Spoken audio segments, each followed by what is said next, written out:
Okay, so last time you guys had finished off your downtime after completing your mission to infiltrate the Divine Destroyers, where most of you were preparing yourselves for the next quest to fall into your laps. We were introduced to the two new characters of Iskandar and Leonard. Joseph was going about meeting his friends, making sure his house back in Ethel was all in proper order, whereas Osa returned back to Aoife Canenta to have a lovely meeting back with her clan and her family, her mother. As you all going about your own duties, the world was attacked, though instead of outsiders coming from different planes or monsters flying up on high, they were instead assaulted by a heavy wave of emotion.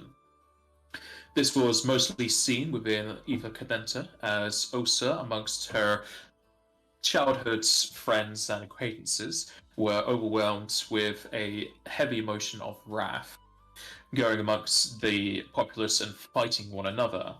And sadly, though also luckily, Osa was overtaken by this emotion, but was able to keep control of her anger and instead only knocked people out and didn't kill anyone.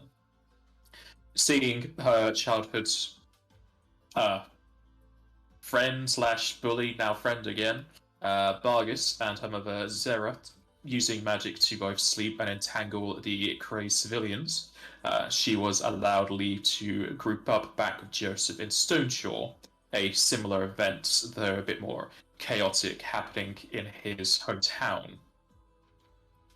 Using a teleporter that she was given just because the Nefel army owe you a lot, so they'll say, hey, yeah, have a time mage for your teleporting needs.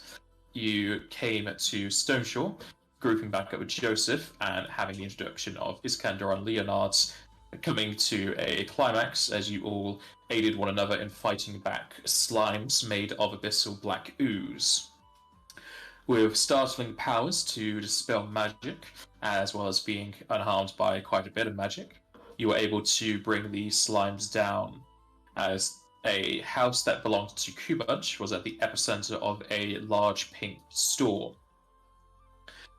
Iskandar and Leonard had informed your group that Kumaj was a sin and referring to him as gluttony.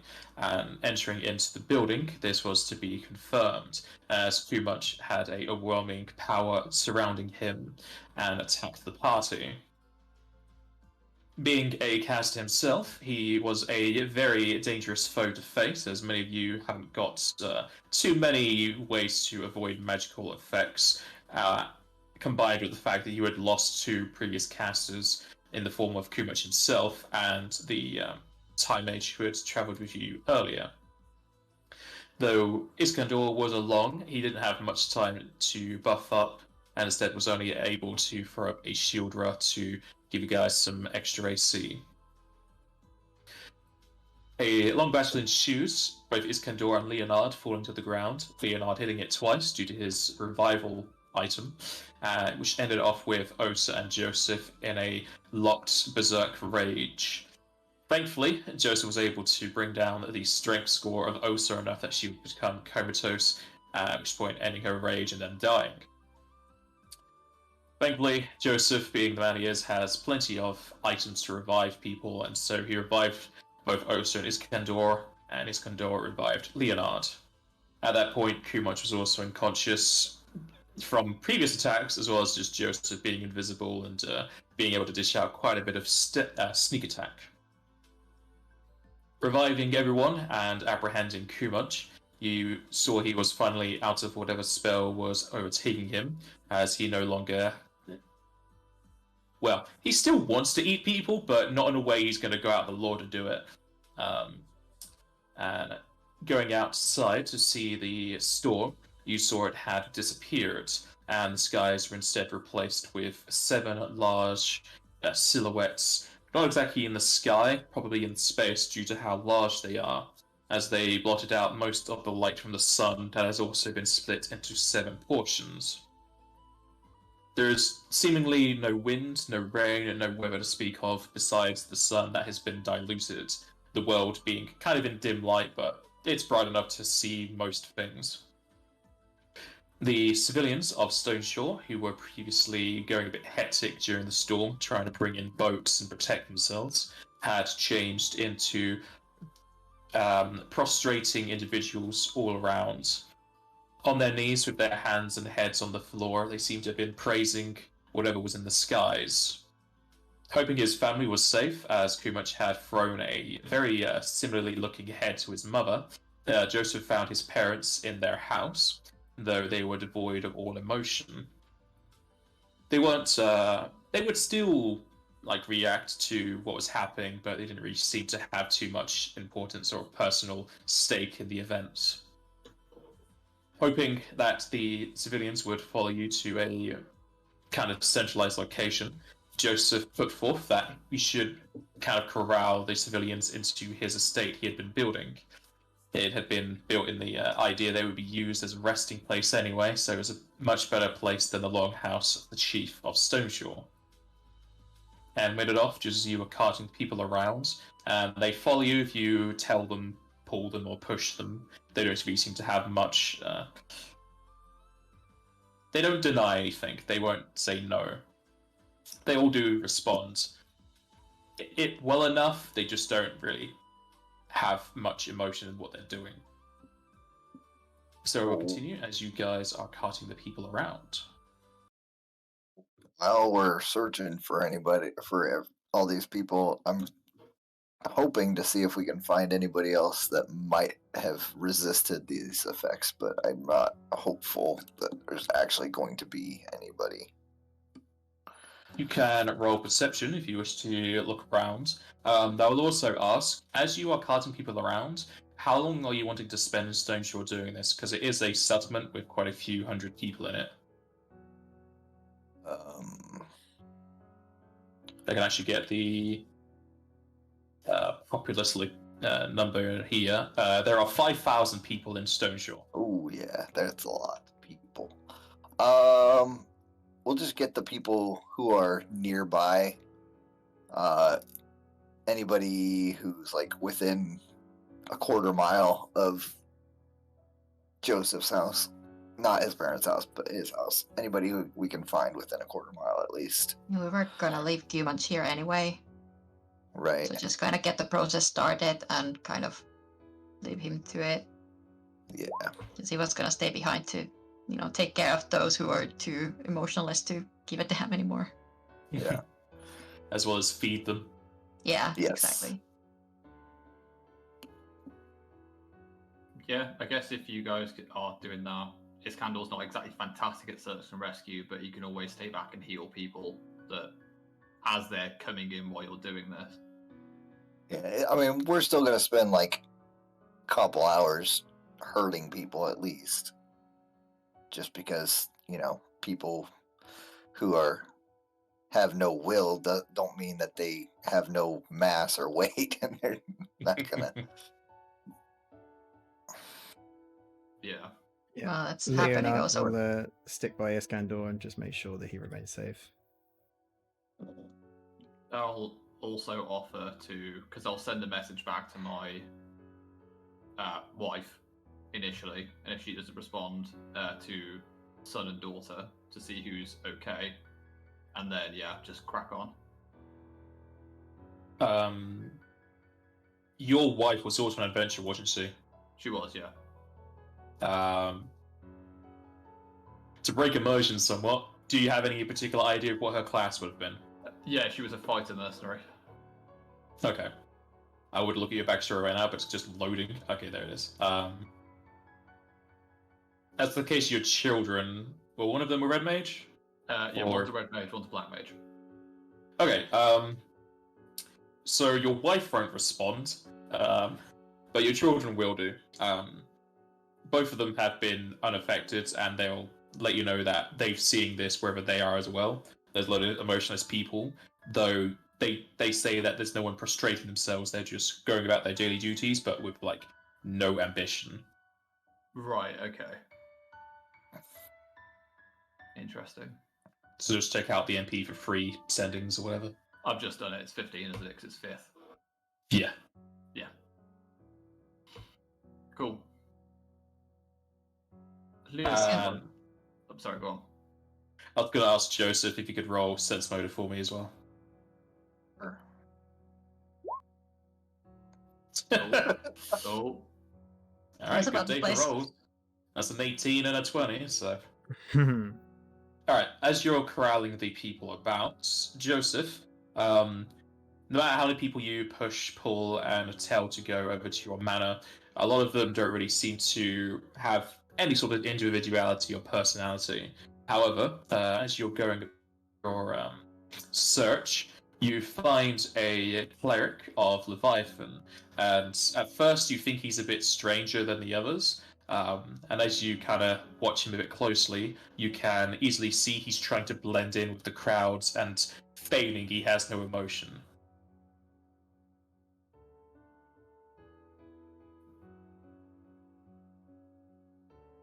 I'm gonna try to sneak up behind him. I'm not even going to ask you to roll, but you can if you want to. Oh. Yeah, there you go. I'm not going to bother I rolling like how you against say you. try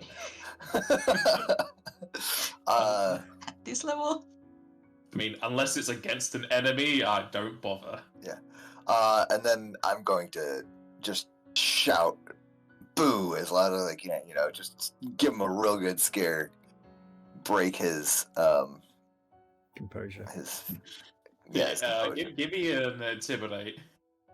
Oh, okay. Actually, I have to go to my sheet for that one. Okay.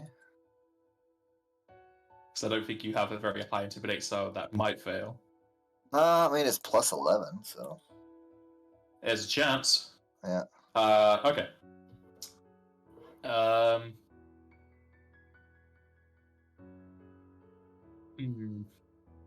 Let's see. Just trying to think of what. Trying to kill Actually, the no, food with yeah. a heart attack just kind of startle him and get a reaction out of him. Exactly. Like Yeah, Yeah, I magic. know. I'm just trying to calculate because of how it would work for intimidate. So you come up behind this cleric and basically shout at him to get a reaction. At which point you can see him hop upwards as you definitely frighten him, and he turns around to you, still trying to feign his lack of emotion. You do see his kind of eyebrows twitching a bit. Yeah, I thought so. Nobody else around here shows any fear at all. What are you doing?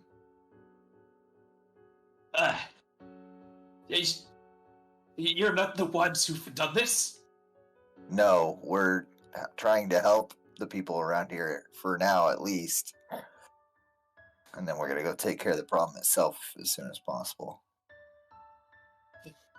Then it must be a curse from the lake itself. We've been not diligent enough in our duties to keep it clean. The Leviathan is smiting us. Where do you take us? Why do we go to your manor?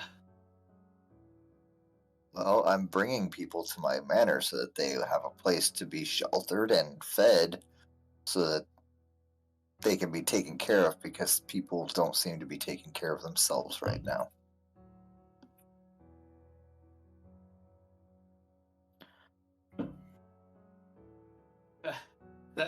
Okay. I can go there and try to help. I don't know how much I'll be as just a cleric.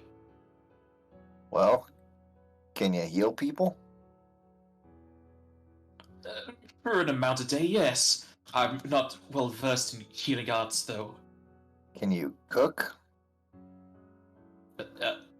Yes. I'm not the best cook. You could ask too much for that. He does very well done casseroles. Yes, but there's a lot of people that are going to need to be fed. And, well, Kumach is a wonderful chef. He's going to need quantity, not quality.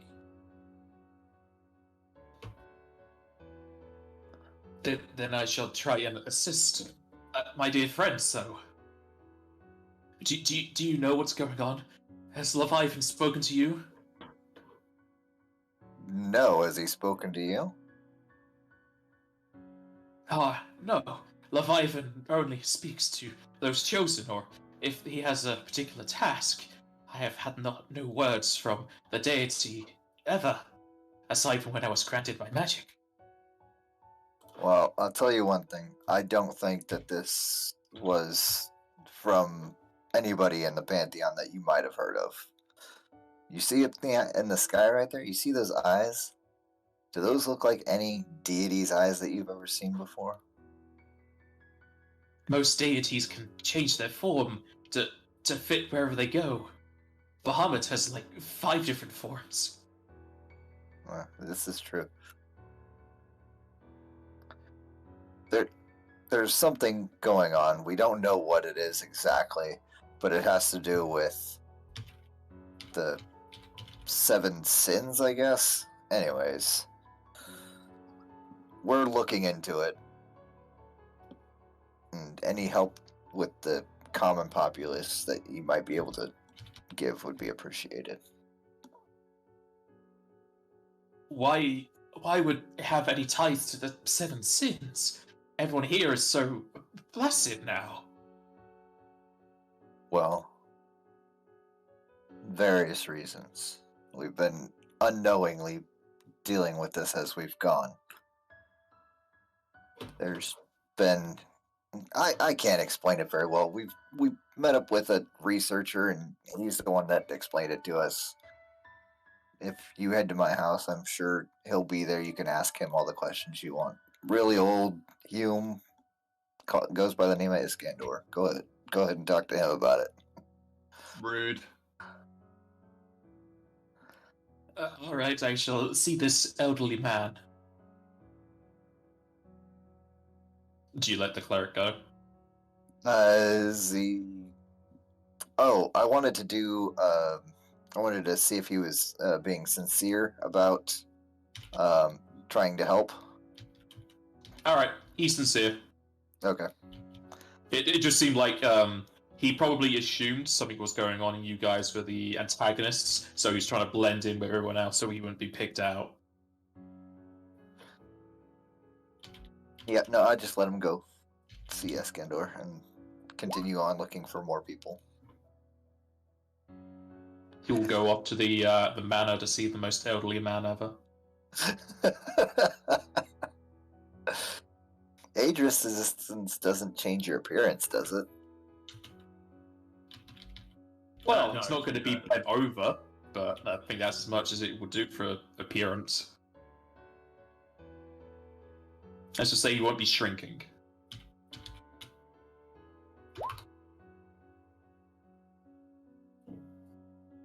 We really need a Zimmer frame if you can fly. Yeah, that's it.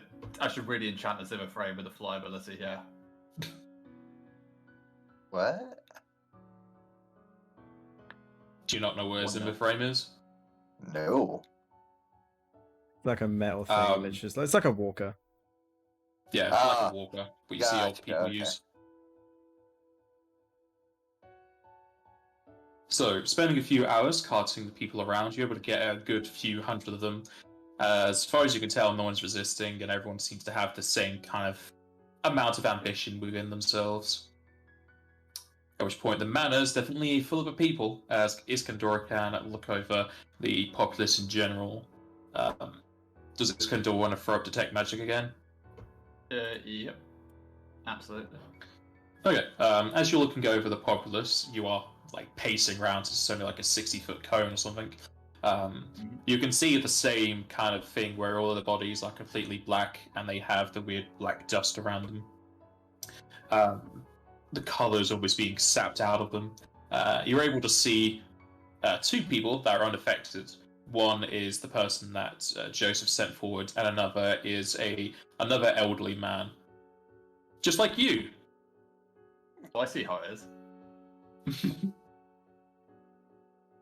At which point, the cleric that Joseph had spoken to approaches you. As you can see, he is draped in dark blue clothes with Leviathan iconography all across them, as he is clutching tightly onto his serpent necklace. Excuse me, sir. Are you, Iskandar? Why, yes, I am. What can I do for you, young man?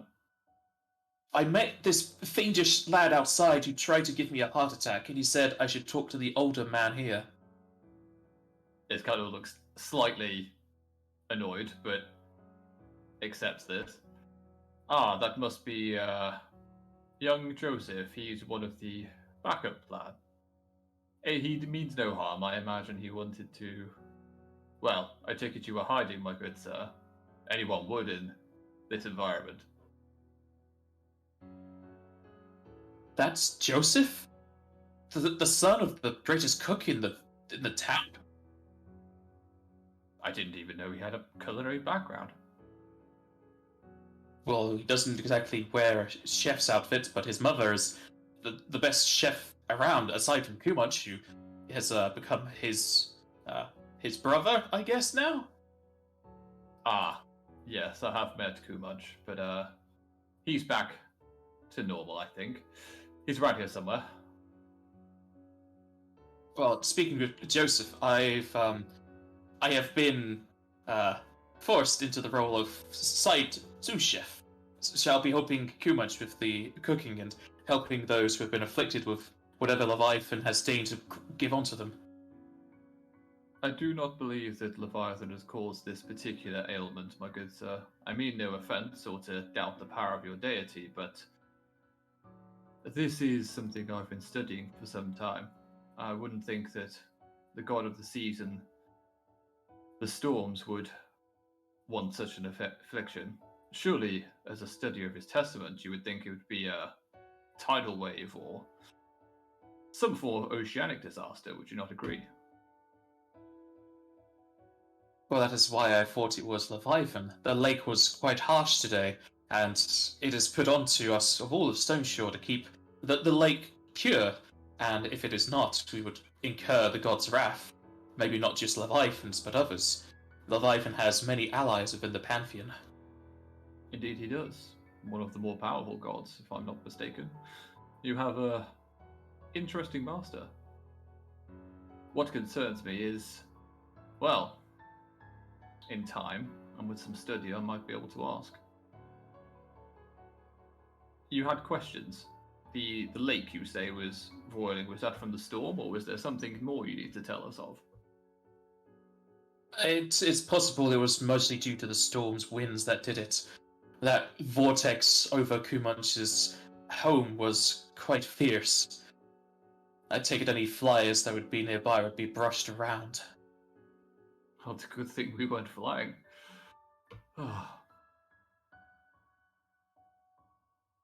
Now, my good sir, will you be okay to assist here? I understand some of these people may even be your congregation or those of at least passing friendship or acquaintance.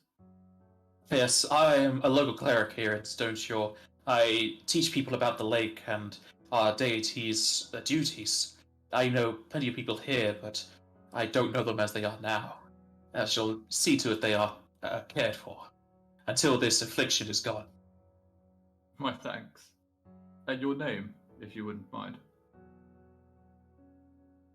My name is Kuvan. Kuvan. As you know, I am Iskandar, and I'll gesture to Leonard because I assume he's around here. Or Yep. Leonard, sorry, is nearby. And this is my bodyguard and famed adventurer. He will be, we will be leaving relatively soon, but seeing you, I feel a little bit more comfortable we're leaving these people in good hands. If you need I shall any do help, what I just can. come and ask on me. But you said you were leaving. We will be, but there's always time for a hero.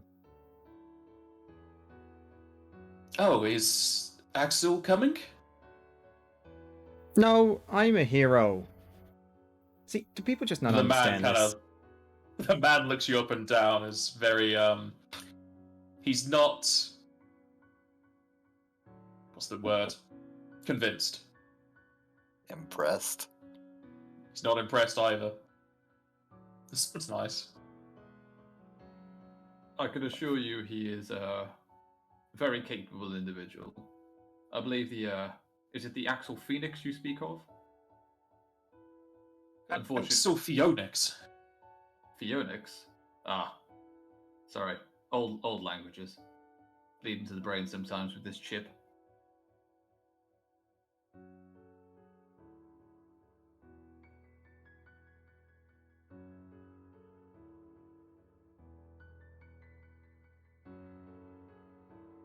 To be fair, Well, sorry, go on. sorry, what were you going to say? I was just going to say, to be fair from there, I'll probably just let him crack on and use True Seeing to see if there's anything different about the people that are down on the floor here. If that has any difference to detect magic. You have True Seeing? Yeah. You've got quite a few spells there, don't you? I've got a lot of spells. It was a real bitch to put in. And I I'll make struggle sure to with just kill the you time quick. mage spells. I've got some time mage spells, not many, but some. But yeah. Do you want me to just, do you want the text in there, or do you want me to just take the MP out? I'm currently reading it. Ah, cool.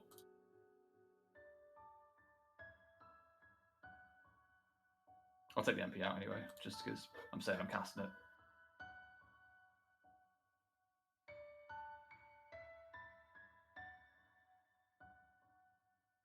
And roll D's being really slow. There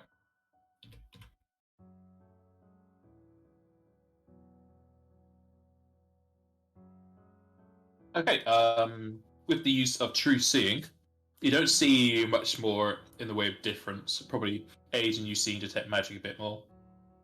Aside from the fact that one person has not transmutation. Someone is being affected by magic. I have to check up what magic school is in this.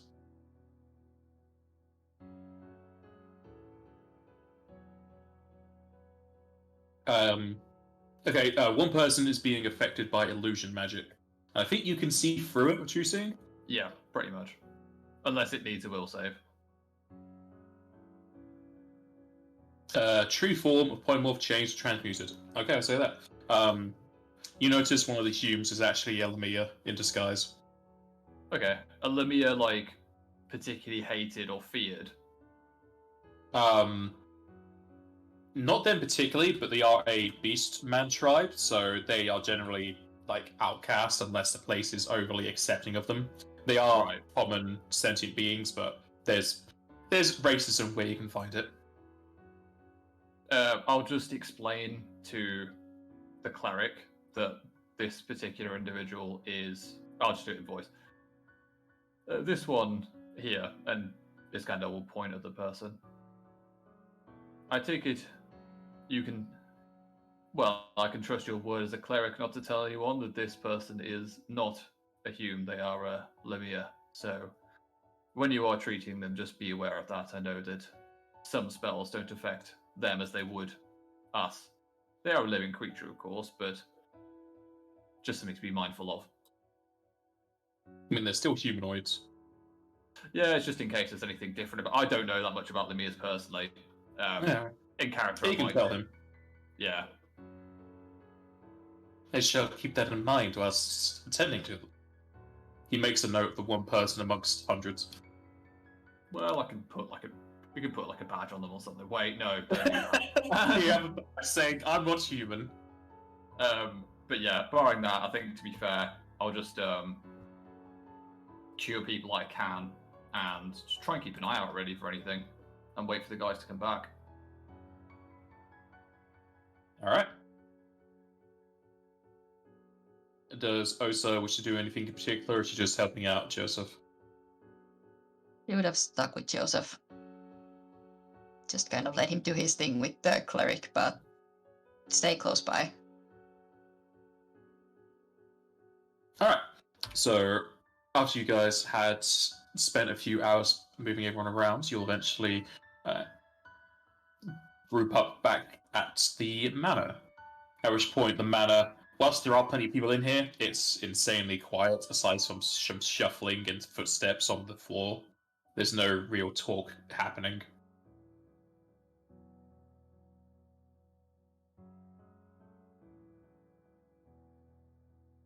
All right, that's about all we can hold for now. Well, What's our next?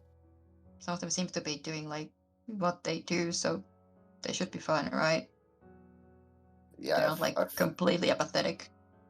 I feel like their base survival instincts are still somewhat intact. If they get hungry, they're gonna eat. If they get thirsty, they're gonna drink. We just have to make sure they place have for that. Yeah, they have that available. Exactly.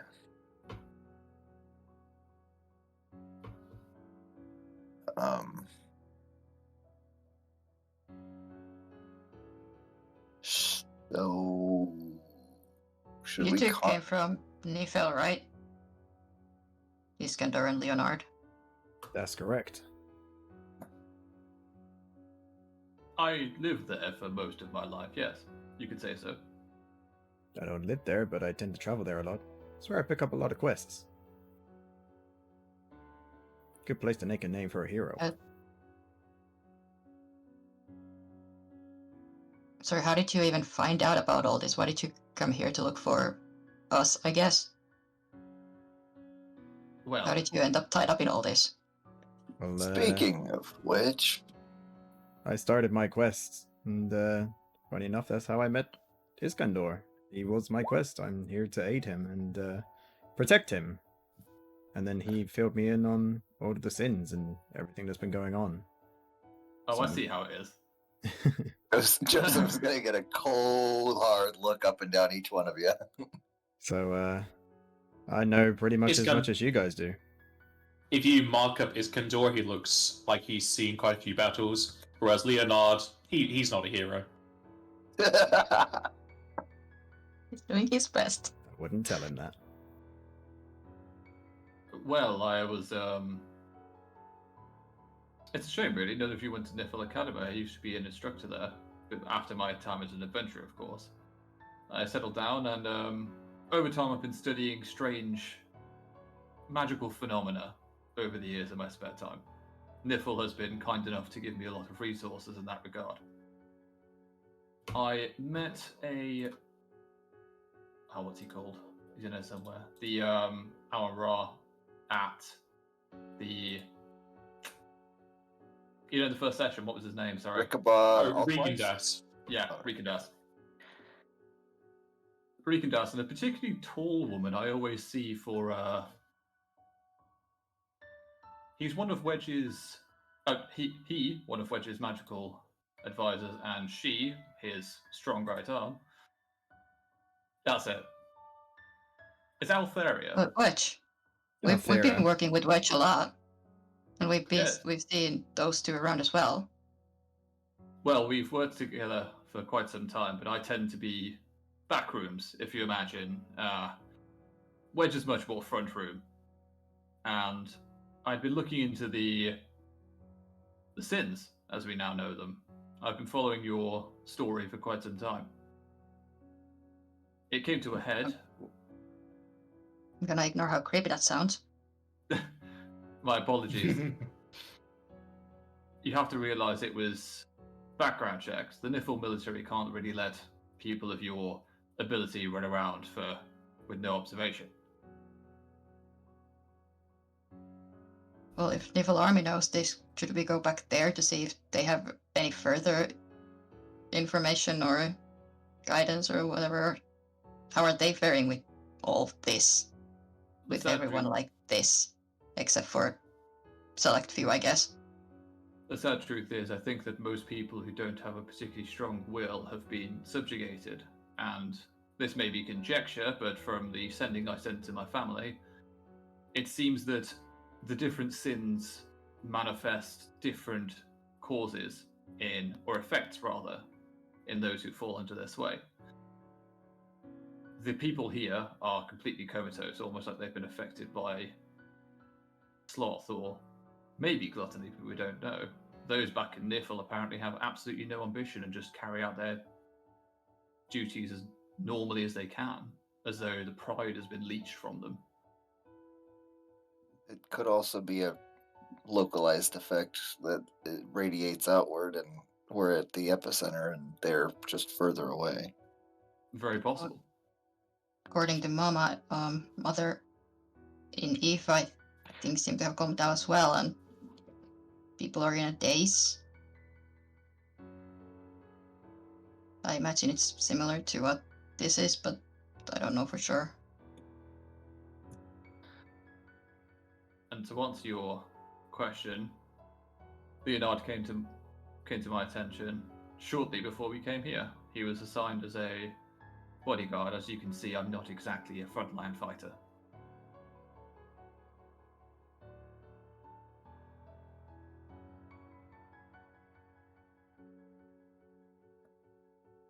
Could you try to contact one of those Nifel people to see if Yeah. anyone has their wits about them? Yeah, we're not really going to get much information or anything done in a backwater like Stone Shore, so When you're ready, I can take you directly there. All of us. Unfortunately, sending is a very inefficient way of gathering information. So we should just go.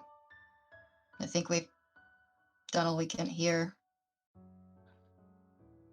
for now. as many Yeah. people as possible are getting the help they need, so.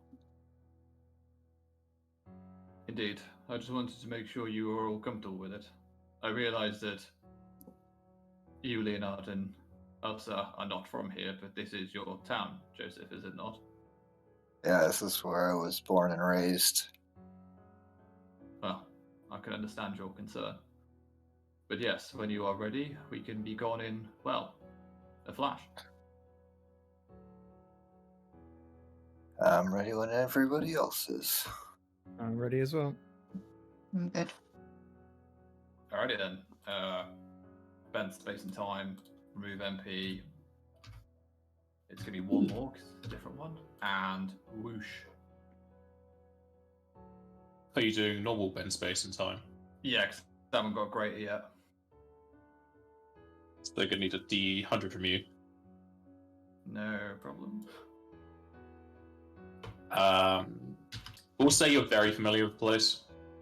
Yeah, I was going to say, I would probably be going either back to my house or there's a particular place in Nifel that I'm very familiar with, rather than just picking a random point. Your Since you are new, office. I'll have to since you are new, I'll have to tell you again. Teleportation into like the capital cities is very heavily monitored and restricted.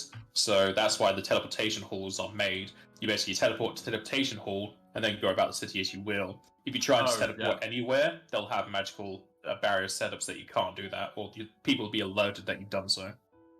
Sorry, yeah. So I'll try and aim for the hall, ideally. In that case. Okay. That is on target. Since you've got to roll like a 98 or higher to have any change. So, linking up hands, Iskandor will enchant his spell as you are all whisked away through the tunnels of the ether.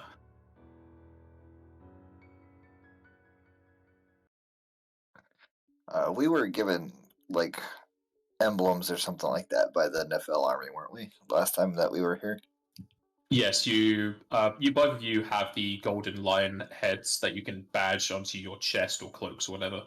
Which I will do now. I feel like Osa has hers like melted into her axe. Nah. It's usually hidden, like out of sight. She'll probably put it on her belt right now because this is pretty important. Yeah, we're acting in a somewhat official capacity at this moment. Yeah. Usually it's easy enough to just whip it out when necessary, but right now she's gonna put it on her belt. Fair enough. As you Doesn't really arrive show within off. the teleportation hall of Nefel, you'll see that the staff members are still all around, as pretty much everyone here is going to be a time mage due to that being basically the only class that can teleport except for archmages or magi that can have time magic spells. They all seem to be unaffected by the magic. Aside from that, there are staff members that are just like cleaners or receptionists who all seem to be in a similar, very unambitious state. As you whisk into the room, you'll see a lot of the time mages kind of gasp as they look over your direction. A Tarataru will wobble over to you as they kind of wave their arm. Excuse me! Excuse me! What do you want? We've not had any teleports today. What's going on outside the city?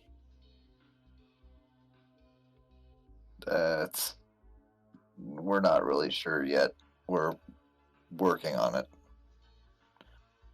Is it the same as what's inside the walls? Everyone is all so plain. They're just walking, not talking. Some places it's a little better, some places it's a little worse. We don't know exactly where everything is originating from, but As you speak, the Tara's eyes kind of flash a bit as they notice the insignia on you. They put their hands to their mouth as they kind of breathe in even more. You are higher up in the army. You must go see Lieutenant Colonel Welch. He's been that's where asking we're all the headed. people of higher ranking to go to the Sector 3 Battalion branch building. We're already on our way.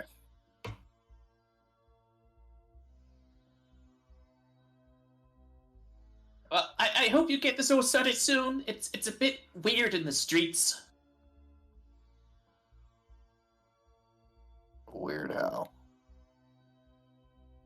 Well, everyone just seems like a zombie.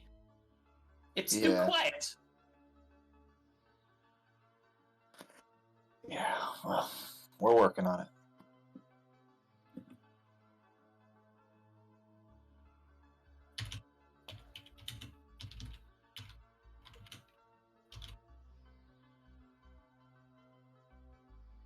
I take it you finished talking with him. Yeah, I've been trying Alright. to brush them off. Leaving the Taro to inform the others who aren't in the days, you leave the teleportation hall into the streets of Nefel. Just like the little fellow had said, the streets are full of meandering civilians, walking not exactly slow, but there's no speed to their step and no drive to where they're going. They seem to be going about their normal business. People are still working, like selling their wares at market stalls or crafting armor in leather working shops. However, they all have they're all very straight to the point with what they're doing. There's no rest in between. There's no flourish in what they're doing, and no one's really talking amongst each other. The market salesmen aren't even hawking their wares. They're just standing there as people go past. It's too often you do see someone make a purchase, but it's very direct. Like, I want X item. Okay, it's X price. They hand money over, and they continue on their way. Nobody's haggling, nobody's bargaining, everybody's just doing what they absolutely need to. Yes. I always thought Nifel was too loud, but this is just weird. Yeah. I don't like it. Same. So are we gonna get to the military branch? Are the trains still working? If you look off in the distance, you can see the trains are still working. Oh, good.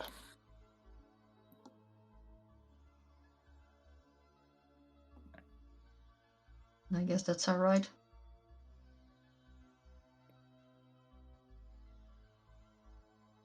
Your group make their way to one of the closest train stations. One of the staff members that you would normally buy tickets from sees that you're wearing the Golden Line insignias, and they just kind of nod onto the train for you. They don't really seem to ask for any sort of money or give you a ticket. I think this is just Osa and like they're the only two that have these, don't they? Yeah, they're the only two that have them, but you're seen as a group. Yeah. That's convenient. Oh yeah, I'm totally okay with this. That's fine with me.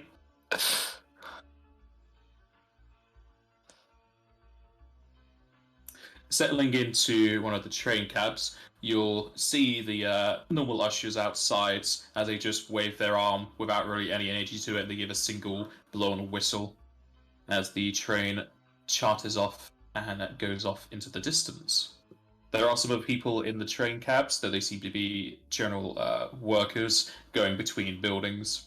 And as far as you can tell up to this point and trudging on, you don't see anyone that's unaffected. Everyone seems to be in this weird sort of just meandering around. Out of everybody we've seen, I've seen one person besides us who's not really affected. Well, I guess those this time mages weren't as affected, were they? No, it seems like those who have magical aptitude or a strong will were able to stop whatever is affecting them. The wave of emotion.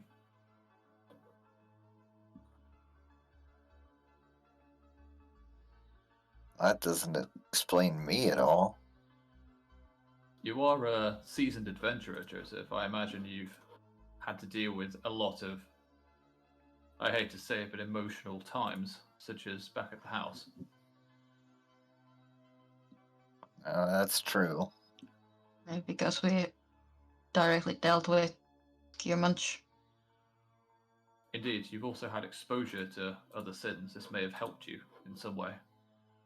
Yeah, there's no telling.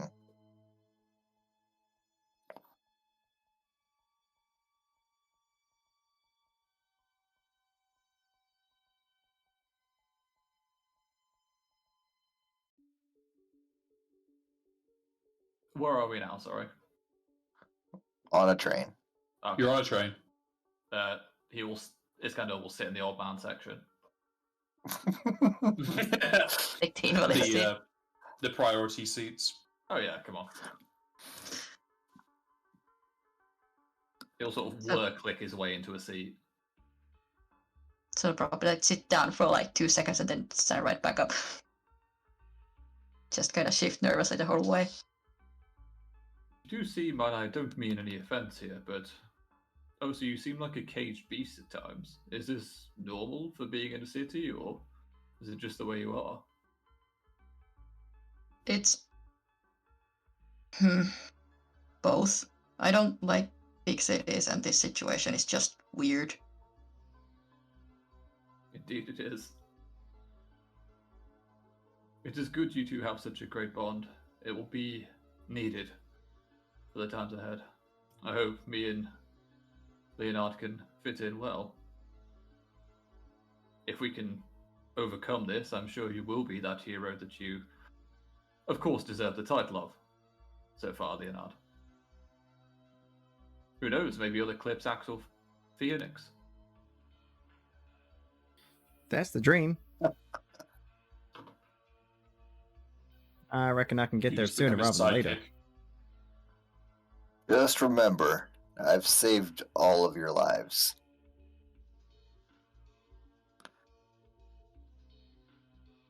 Of which I am grateful for, truly. Just reckon if means you're I gonna gotta stick repay around- ya. If you're gonna stick around, you might have to get used to that. Everyone saving each other's lives. Not That's usually me that does it, but I will do it again if I have to. Well, hopefully we'll have a little bit more preparation time, or slightly less rushed at the very least, next time we go into an engagement like that. I always like to be as prepared as possible, which is one of the reasons we all survived.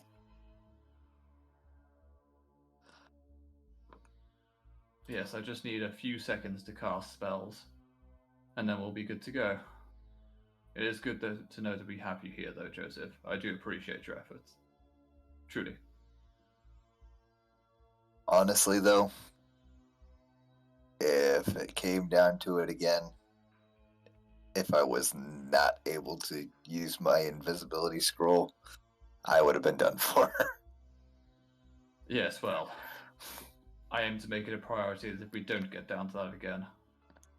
By this point, we've still probably got the seeming on, so none of us are as horrifically kind of mismatched as we usually are. Civilians wouldn't really care at this point. Well, no, but it's more just for our own sake, to be honest. Yeah, okay.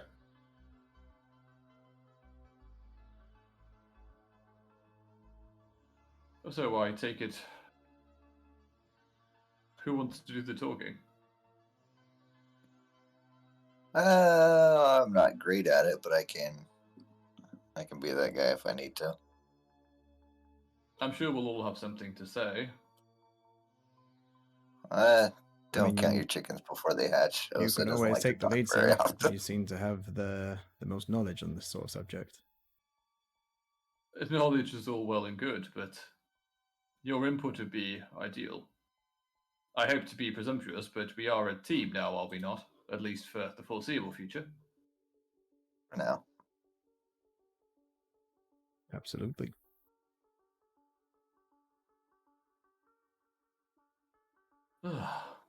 These trains aren't what they used to be. Back in my day, and then there'll be about a 15-minute rant about different train speeds.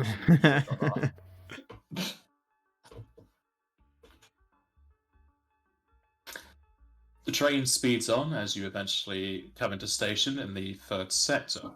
The doors open wide as the jester of air can be heard. The very plain steps across stonework can be heard as they echo around, echoing very easily as there's no real other sounds besides footsteps and the occasional cough.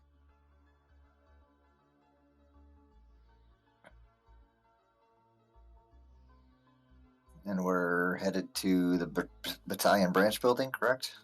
Yeah. Okay.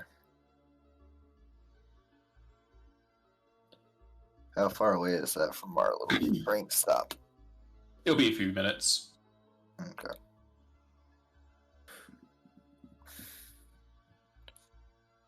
Are there any more people now that we're heading towards like a military base, basically, that are less affected by this whole thing? Like, are there anybody that has a pep in their step or anything like that? You can roll perception. Also do that. Yeah. Let's get some rolls together.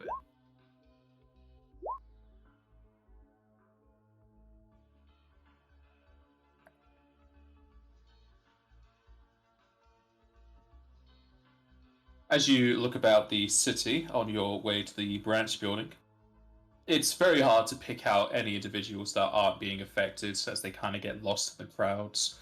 However, you do spot about one or two people, whereas Joseph can see at least three, that are unaffected by the lack of emotion.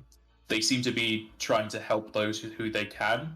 It's mostly like waiters or salesmen who are just trying to talk to the others who aren't really getting much of a response and just being very bewildered by the situation. It seems like they've been informed about what's going on, but they're not totally aware of what it is. Oh yeah, the screens and stuff on the train. Are they telling us anything about what's going on at all? All of the screens just have a just basic warning system going over them right now because the news isn't going. Okay.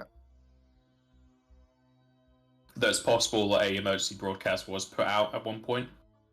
We just weren't here for it. Yeah.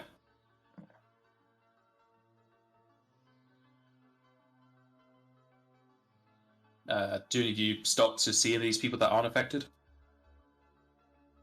This kind of more focused on going to see Lieutenant Colonel Wedge, but if you guys want to go for it, go for it. I'll be back in 2 seconds anyway. I'll stop and quickly just ask the people that we do see if they're everything is okay and if they're in dire need of anything to help other people out. As you approach one of the salesmen, you see their eyes glitter with excitement as they notice you. Oh. Monsieur Joseph, I saw your expertise within the Colosseum. It is so nice to see you and come to my shop. I even have one of your paintings here. He points over to his desk as you can see a framed picture of you during your fight at the Colosseum. Now the question is it the Moogle-inspired one, or is it the ones that is actually more realistic? They're realistic, but there's Okay. no over exaggeration of Moogles in it. No. Okay, good. Oh, good. And Looks like you got one of the ones that actually shows what happened instead of. Anyways. Might you be on the understanding of what is going on? Many people just trounce around as if their souls have been sucked from them. Well, with all the information that we have, it's more emotion, all of their emotions have been drained away. We're headed to the battalion building right now to talk to Colonel. Was it Lieutenant Colonel or Colonel? Lieutenant Colonel. Lieutenant Colonel Wedge. We don't really know anything else right now. Are you okay right now? Do you have everything you need to help people, or? Yes, I shall be fine. It's gonna be a day without any thieveries, I assume. No one wants to steal anything, they just pay whatever I say. Of course, I am not overcharging, I'm praising the correct prices. We had a emergency warning over the TVs at some point, informing us of the events and that we should wait for further news. I want to see if he's telling the truth. Seems to be telling the truth. He possibly overcharged someone, but it might have been like a personal thing rather than just a general thing. Okay. Well, I'm glad to see that you're not taking advantage of the situation in a way that would harm people. Keep up the good work. We'll try to get this all taken care of as soon as possible. I should be praying for your speedy victory. Maybe another painting, eh? Maybe another painting. What do you sell, by the way? Oh, can you not see? He then kind of waves his hands over his market stall. As you can see, a very wide array of hats. Hats? Hats. Oh. Hats, top hats, scarves, and whatnot. How much are one of your hats? He picks up one with a lot of drawings of daggers and sheaths across it as he hands it to you. This one I can sell to you for 7 gil. Sure, I'll do that. The man takes the gil happily and lets you keep the hat with plenty of knives across it.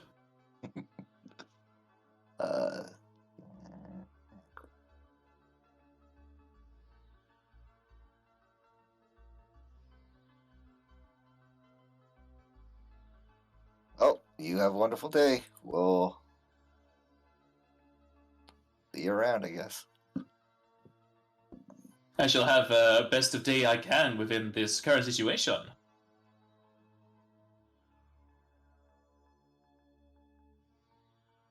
Bye.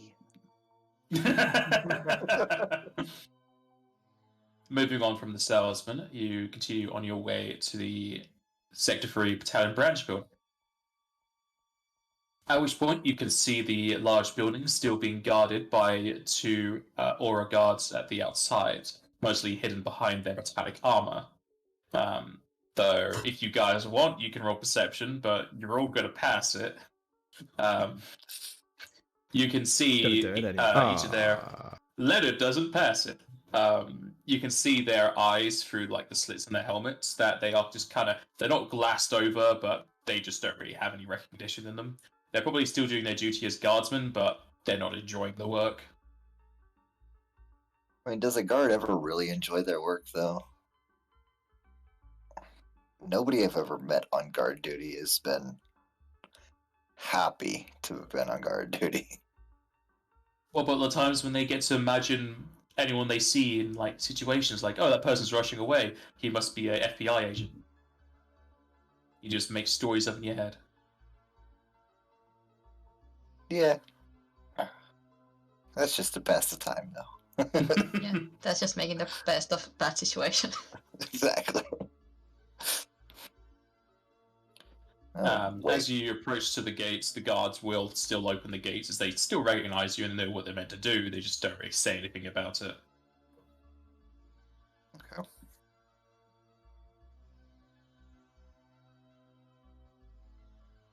Moving into the battalion branch building, on the interior, it's still a bit busy like it was before, but it's definitely a lot quieter and there's not as many people running around.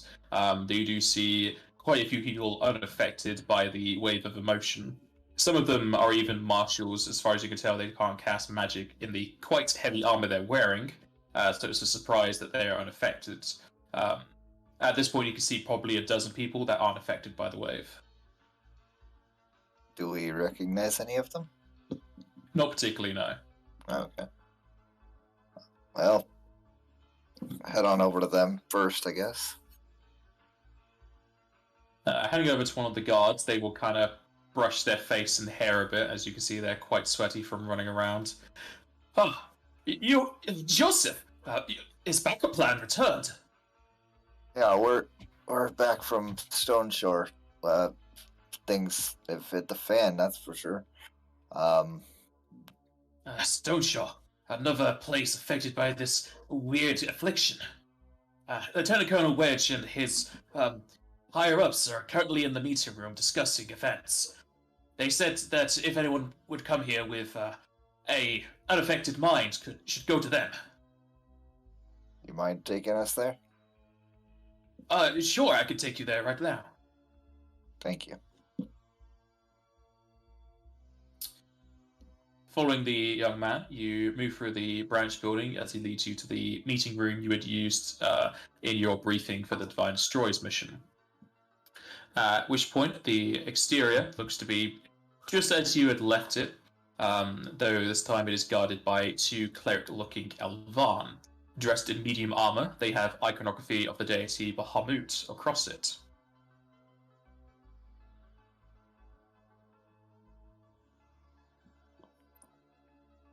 Thank you for your assistance. I hope you are able to remove whatever is affecting everyone here. I must get back to work. I'll see you around. Yep.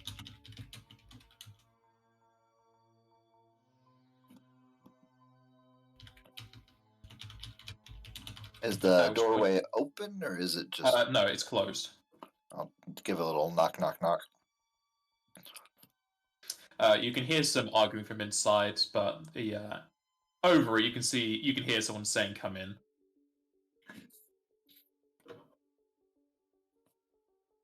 I will do so.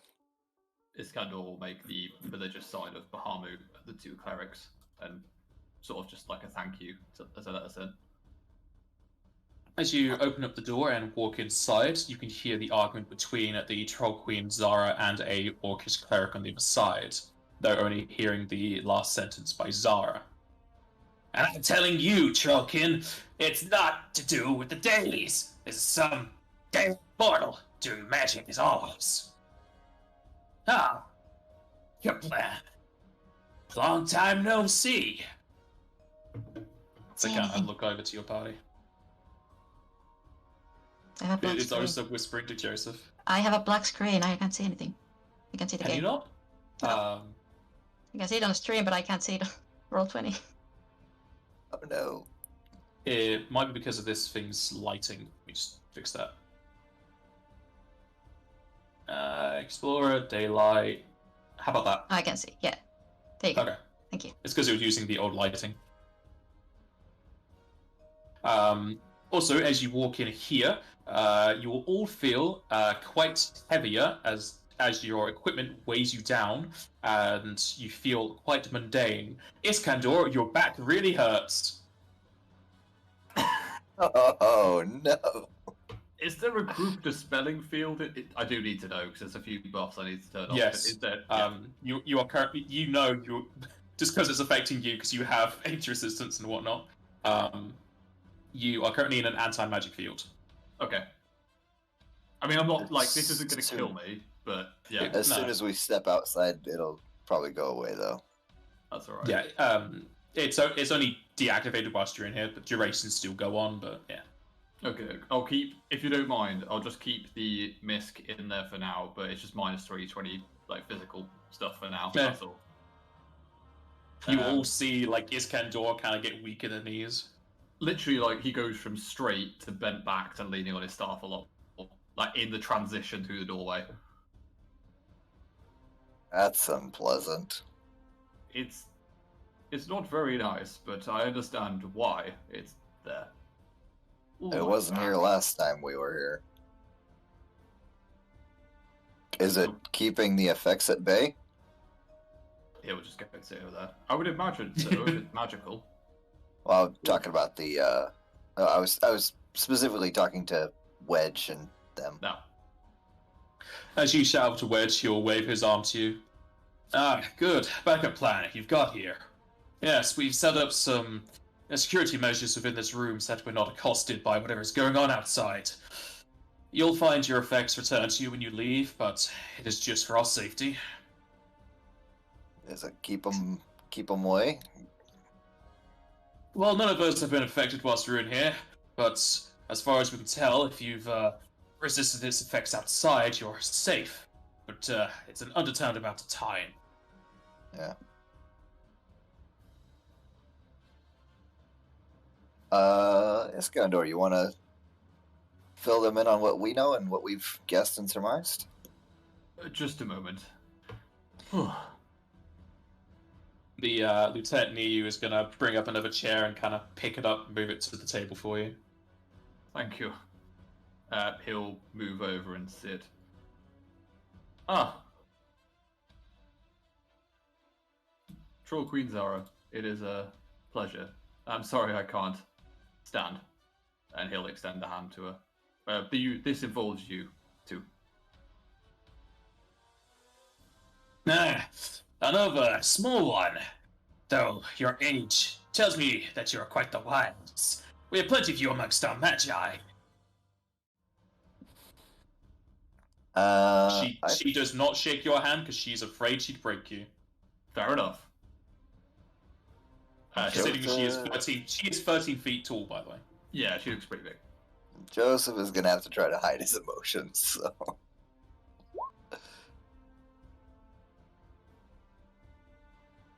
Well, ladies, gentlemen, and everything in between. Also, everyone can roll knowledge nobility if they have it trained. Do I have that? Do I have knowledge ability train? I have 1 point.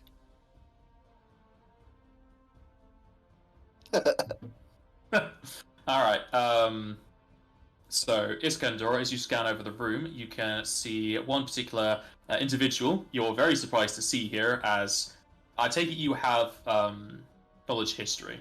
Yeah. Okay. Do you need me to roll that at all, or do you want me to let you know? No, you'll be fine. If you have a point in it, you'll be fine. Alright. The woman who was just south of the orc, who was talking with the troll queen, you can see that it is a Eldvarn woman who is dressed in a high-class dress of blue and red colors, horns painted atop her cloth hat. And you can easily identify her as the descendant of the previous king of Yuana Dre, and she is Lutia Yolara. She is currently the lady leader of the House of Horns within Yuana Dre, which is one of the 7 noble houses that rule over the Elvan continent. Iskandar will pick himself off of the table and give a short bow and just say, "My lady, may the House of Horn ever grow stronger. I didn't realize you would be here. Apologies for my disrespect earlier."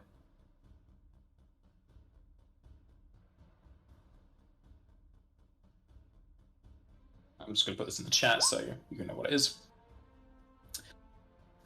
Someone with manners amongst your group. It is a pleasure to meet you, though you need not have to address me so highly. It may be quite an insult that the houses decide to send me here, since I am the descendant of the one who you last had a war with. Well, some may see that your house knows the continent best, rather than least best. You were here for some time. She kind of looks at you and inspects your bad back and wrinkles a bit. I guess we are of similar ages. She looks a lot younger than you, but she's an Elvan. Unfortunately, some of us are not blessed with the lifespan that you have. I've had to make do with these. He'll poke some of his bionics. Apologies, I am indulging in semantics when we have important business to discuss. Backup plan, Leonard, would you be so kind as to tell the council your experiences, and I can fill in where need be?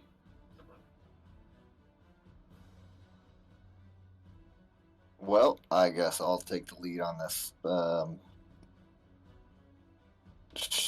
Just earlier today, after I had head back to Stone Shore from dropping Osa off at the teleportation hall, I was at home with my mother and father when there was suddenly chaos in Stone Shore. There was whirlwinds and storming weather and just some sort of very large funnel-like cloud directly over the house that Kumach had built. I recognized the area and I immediately headed out. On my way there, I ran into some strange creatures that appeared out of nowhere with a flash of lightning. It was some sort of strange ooze or slime that I had never seen before. Tended to dispel magical items, and after about 20 minutes or so of that, Iskandar and Leonard fell out of the sky pretty much right in front of me.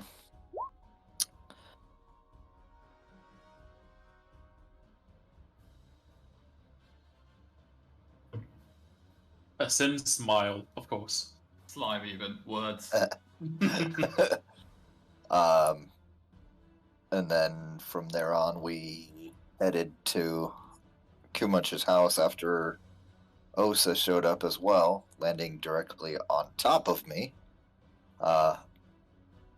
And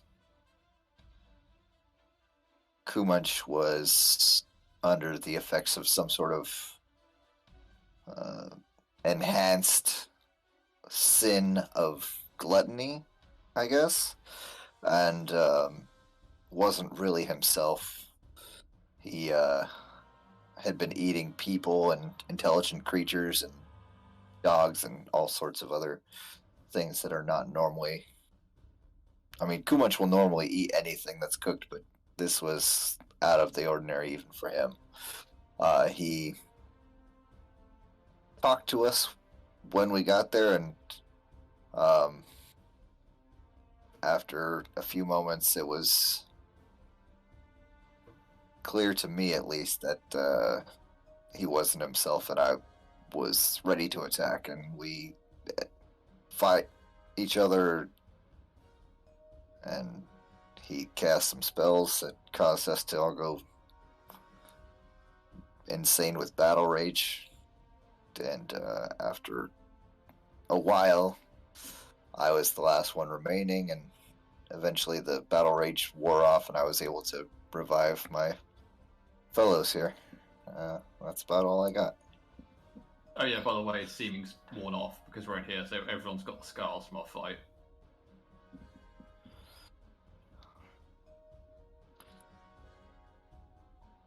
Ringdes will walk over to the table, just to the side of Lutia, and he brings out a golden orb, similar to what he had shown Iskandar at the library. If your compatriot has indeed lost the influence, his aura should be a lot smaller than before. Iskandar, you remember when I showed you the image of Zara, yes? Indeed, I was there when he lost the power. I could see it, but I haven't seen it from, to want of a better word, a zoomed out perspective. You can see Zara looking down on you from up on high. She kind of has a smirk. Like what you see there, wizard? Well, if I weren't married, yes. Oh, sadly, half-trolls don't do too well. I have great respect for your strength, Queen Zara. We do certainly need your counsel on this, especially your time as the avatar of the Sin of Pride. Any insight would be greatly useful. The title I wear with pride! Something so rare and powerful to affect me out of everyone else you could have chosen. A great honor by the gods above. Indeed, my concern is that you, unfortunately, may not be the last avatar of the Sin of Pride. At which point, the orc across the table will slam his fist down. Hey, you said it had nothing to do with the dailies.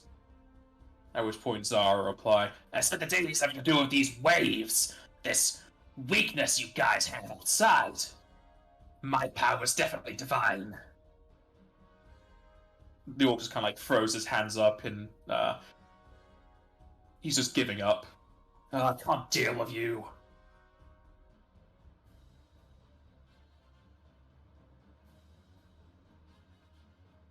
Rignas will hold up the yellow orb as he looks over at his condor. As I was saying, we shall have a look-see and see if Kumanch is still producing any sort of aura. The same combination as last time, Ringness? Well, first I have to temporarily turn off this field, at least around the table. Would it be easier if we simply walked outside? People wouldn't be able to see it. It'll take a few moments.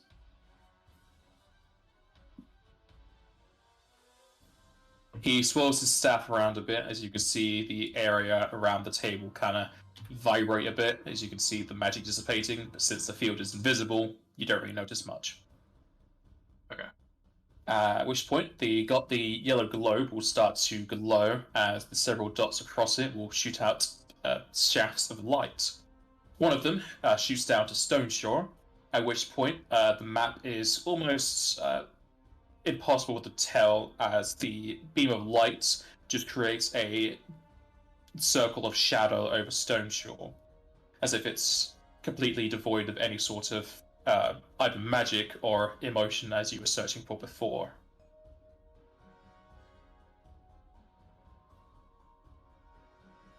Ah, I was not expecting that to show so vigorously.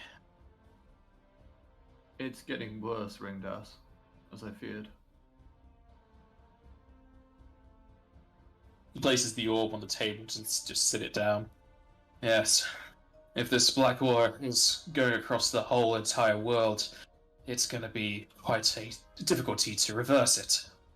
But at least the silver lining here is that there's no preservance of your allies' pinkish aura. Thankfully not. My concern is that this may even just be the first wave. Surely if those things in the sky, whatever they may be, certainly not gods. I don't believe they're divine either. At which point the orc will kind of wave his hand over and shout over to you. I'm telling you, it's the weapons, the Minervas. They're here to bring down reckoning, destruction of the world. Iskander looks bemused. The what? The weapons. You're a wizard. Have you not read enough books to know about the weapons?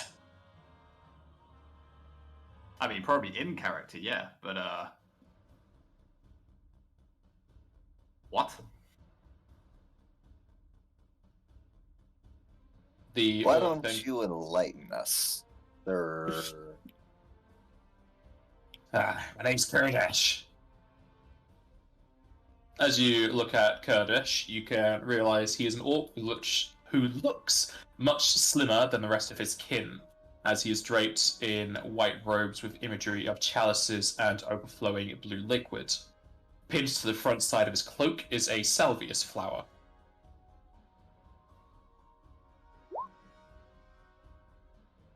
Did that mean anything to us?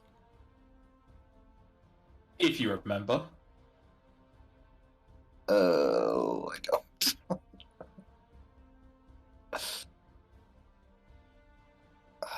I assume he has something to do with Minerva. You can roll knowledge religion. Yeet. Yeah, as well. Sure. If you have it trained. Pretty good for having just 1 point in there. Okay, you'll know that the iconography of the chalices and overflowing with blue liquids is relating to the goddess Minerva. However, the southeast flower has nothing to do with that. Yeah, I have no idea what that is. Well, you wouldn't know what it was because you weren't here for it. The other three have been here for it, but I don't know if they just forgot. At which point they can roll intelligence to see if they remember. Salvias was related to Azam, wasn't it? Wasn't that Yeah. the flower he was picking up? Yeah. Yeah. There we go. It's like G said, salvias flowers were his wife's favorite flower, and he would give those as a bouquet to the sarcophagus of both his wife and daughter. Okay. So just we can assume that that Kurdash was at least a follower of some sort of his, potentially. It's up to you. Up to you what you wish to decide he is. We could ask too. You could also ask, yeah.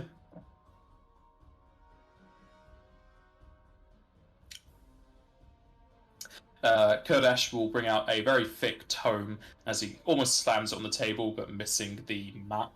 As you can see, it has a large picture of Minerva across the front of it, and it seems to be Minerva's version of the Bible, essentially. He flicks through it, almost a half of the book as he reaches towards the later half on it. At which point it shows a diagram of 7 large beings, though they are kind of amorphous in form. It's hard to tell what they are representing. Kurdash then kind of winks down onto it, even poking the book as he's trying to get your attention to it. These are the weapons of Minerva.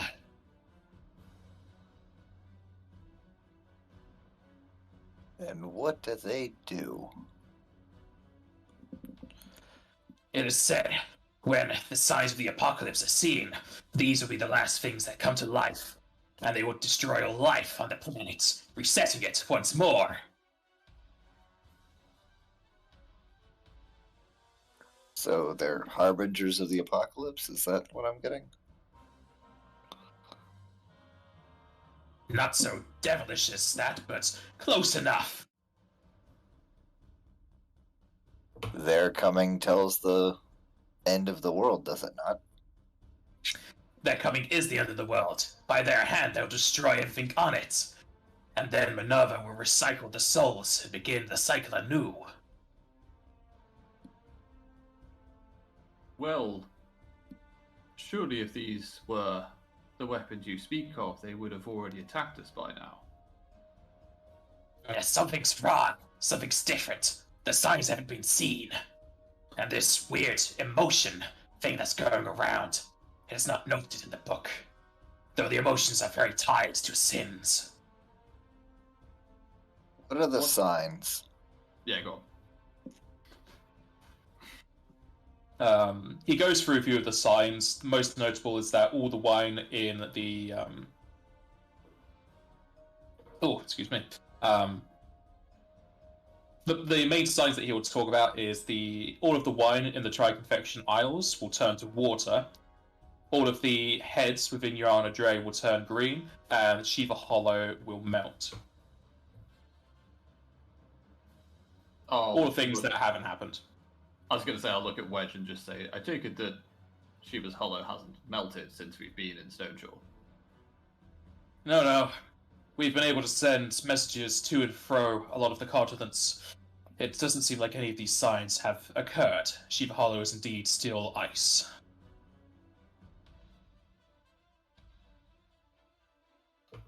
Leonard, Osa, what do you think? Well, do other deities have like their own versions of this thing? These weapons, this apocalypse, what's going on? Or is Minerva the only accountant that Most of the other deities have control over the elements to destroy us. Leviathan can create tidal waves that destroy cities. Ifrit can turn up the heat. And Phoenix can just stop life. Minerva needs these weapons as she cannot control that kind of thing. She controls the recycling of energy. She cannot just use it as a blasting mechanism. So she has all these weapons. Yes, created these weapons from the power of the world itself and empowered by the emotions of sentient beings. They've absorbed all the emotion and that makes them strong. Maybe they've absorbed too much. You say that she's... Well, we all know she's the recycler of life and energy, but maybe something's siphoning too much into these weapons. They've gone haywire. I can't see why Minerva would want to end the world now. It's hardly as though we are in the throes of an apocalypse. You have to remember that an apocalypse is a revelation in the old method of the word, not the ending.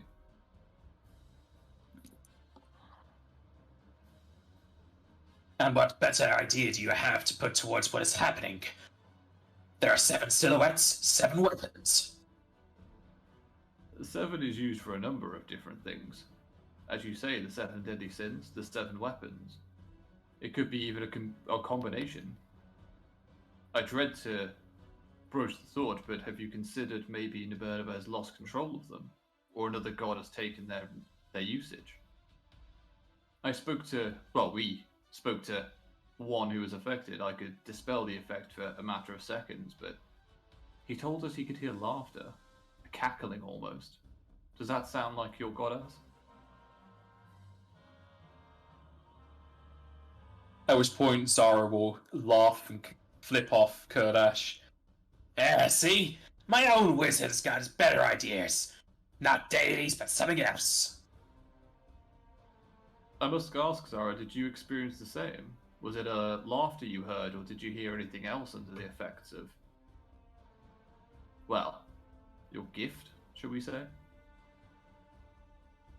There's plenty of laughter amongst the troll tribes. Whenever we get enough drink in us, we have plenty of parties. No, I mean... Though if I am to think of a particular one, it's possible I heard laughter before I decided it'd be best to unite the clan.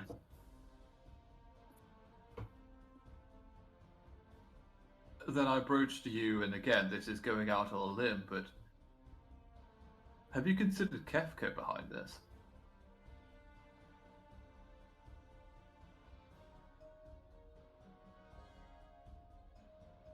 It fits the bill of one who's mad. But a deity is not allowed to intervene in the world as such. They will have their own set of rules and guidelines. Well, I suppose you're right, but he's hardly been one for rules, has he? And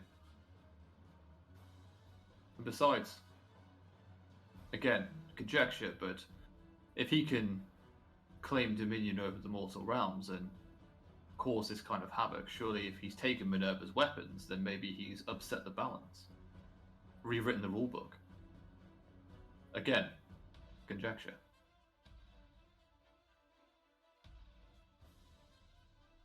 It's possible. There's plenty of things that are possible.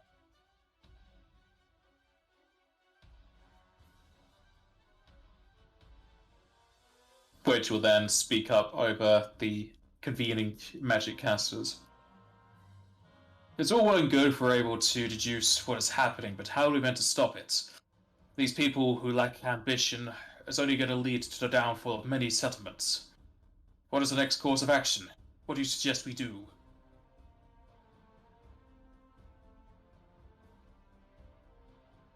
I can only think to try and halt their anchorage on the material realm.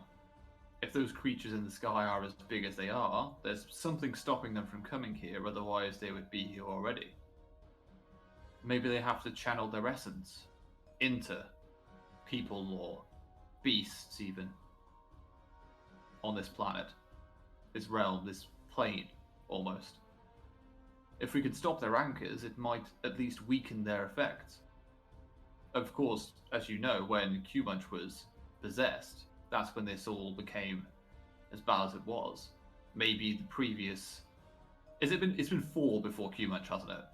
4 seasons. Yeah. Yeah, Perhaps he's the 5th. Yeah. Perhaps the 4th was simply saturating the air almost, laying the grounds for this invasion. So maybe it'll be the 2 that are still not acquainted for yet. Indeed, the ones I'm most scared of.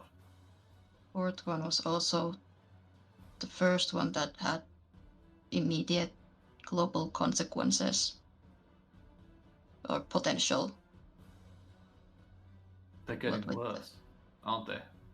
the rest were They're getting mainly stronger. local or on mortal level threats, but the Divine Destroyers were the first ones to have the potential to do lasting. And we were lucky with Q-Munch. We got there seconds, if not hours, after his manifestation. The Would have Titan been minutes. Backbreaker. Yeah, the Titan Backbreaker. I understand back at Plan she had power for weeks, possibly even months. Is that not so? She had mortal power for a long time. It was only very, very recently that she seemed to have gained some sort of divinity or aspect been on- thereof. She had been doing her thing for a pretty long time, though. Yeah, she On that she path of gathered hers. what they were calling prayer power. I didn't notice anything up until everything went down right there at the end when the military busted in, and after that she definitely seemed, because similar to what I did with you and Leonard earlier, I looked her up and down. I got a feel for her capabilities, and she just seemed like a normal person. And then That the was next the time- eve of when she was meant to unleash. But we managed to stop it just in time, I think. yeah, I'm sorry, next- you did what? Well, it was the eve when we were invited to that party, I guess, when they were meant to. What? Joseph, what do you mean you did something? I can look people over with a glance and tell some basic capabilities that they might have. I did so with Vizin Vizieb shortly before the Nifel army busted in, and she seemed just like a regular person, strong, very strong, but just a regular person. The next time that we saw her, she had divine powers, and I was no longer able to tell anything about her. So there was some sort of trigger. That's what she was doing, right? That's what her lieutenants were slowing us down so she could gather enough to finish what she started, but we got there and had the spike thing to stop it. Divine drive spike. That thing.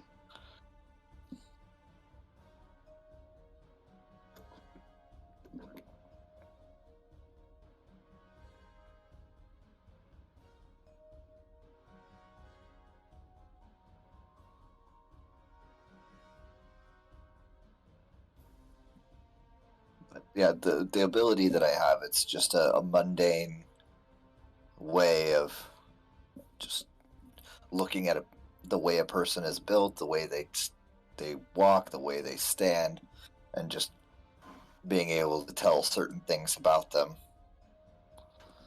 such as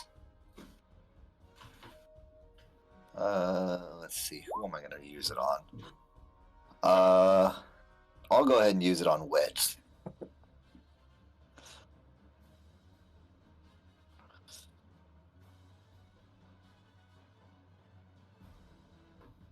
How could this happen to me?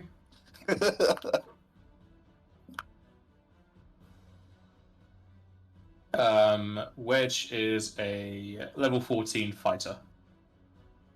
So, Lieutenant Colonel Wedge, sir, you've got a lot of fighting in your background. You've got a lot of strength. You got a lot of intestinal fortitude. You've got a lot of command experience, and these are all things that I can tell basically just from the way you stand. You're well versed in using the weapon that's at your in the side.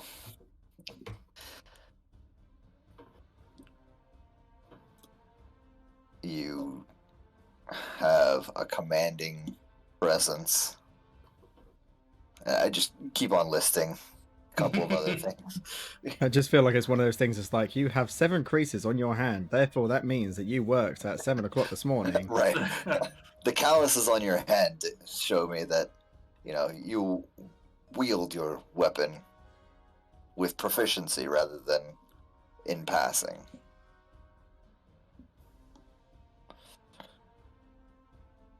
And I can do this for most people. When I first met Zara, I could not get a read on her. I'm sure I could now, though.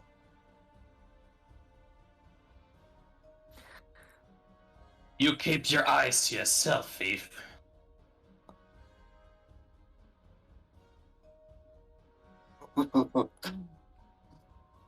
Keep it in check.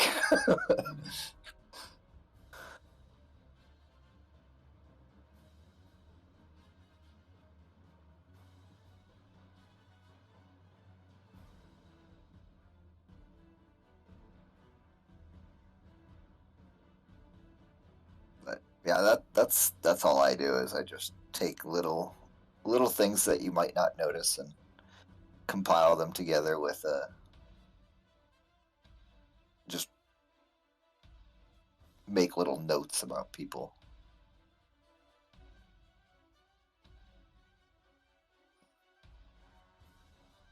This does take a good amount of my attention, though, and when I have this sort of attention on others, it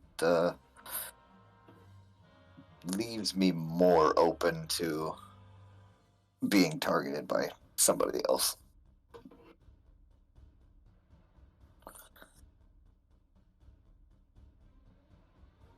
Anyways.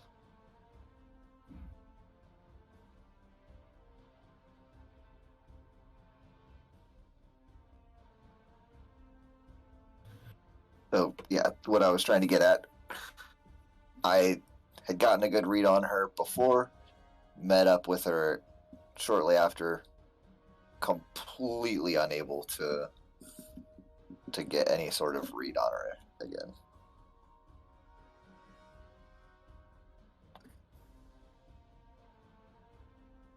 That's very interesting, Joseph. It's honestly an angle I didn't think that we'd be able to explore. You may be one of the ways we can actually detect sins.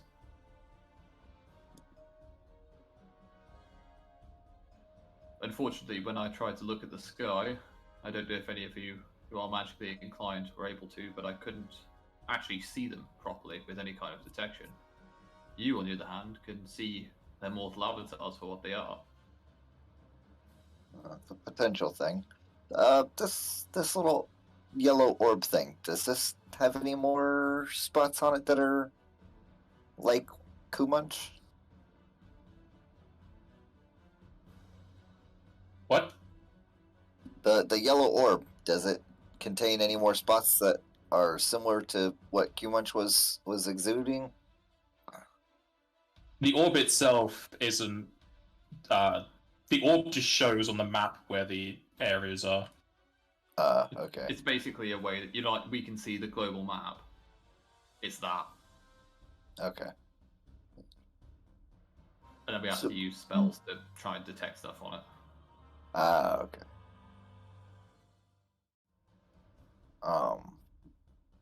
Are there? Can you use? Well, no, you can't. Well, I guess if you put your head inside the table area, you might be able to use some spells to try to see if there are any more bright spots. I guess That's what they're doing. The area around the table is currently not affected by the anti-magic field, and they're using detect magic and whatnot for it. Right. So the question I'm asking is, are there currently any more places that potential sin might be.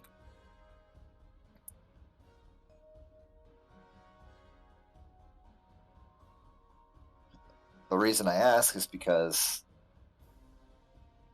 it's a possibility that either killing or defeating, I guess, or subverting their goals in some way or other will potentially lead to victory, but that's not certain. Joseph has a point. As we've said before, if we can stop their anchors, we might be able to at least weaken them.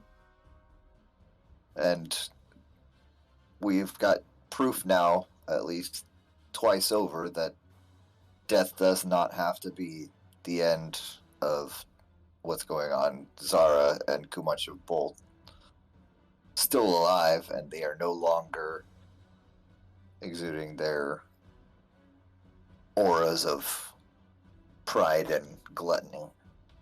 Well, to be exact, theirs is weakened, but nothing like it was when they're active. You're right, Joseph. It's still there, just incredibly weak. Almost like it's leaving them. Which worries me. Because It's possible that once their host is no longer usable, it leaves. Which begs the question, does it find another host or go back to the stars?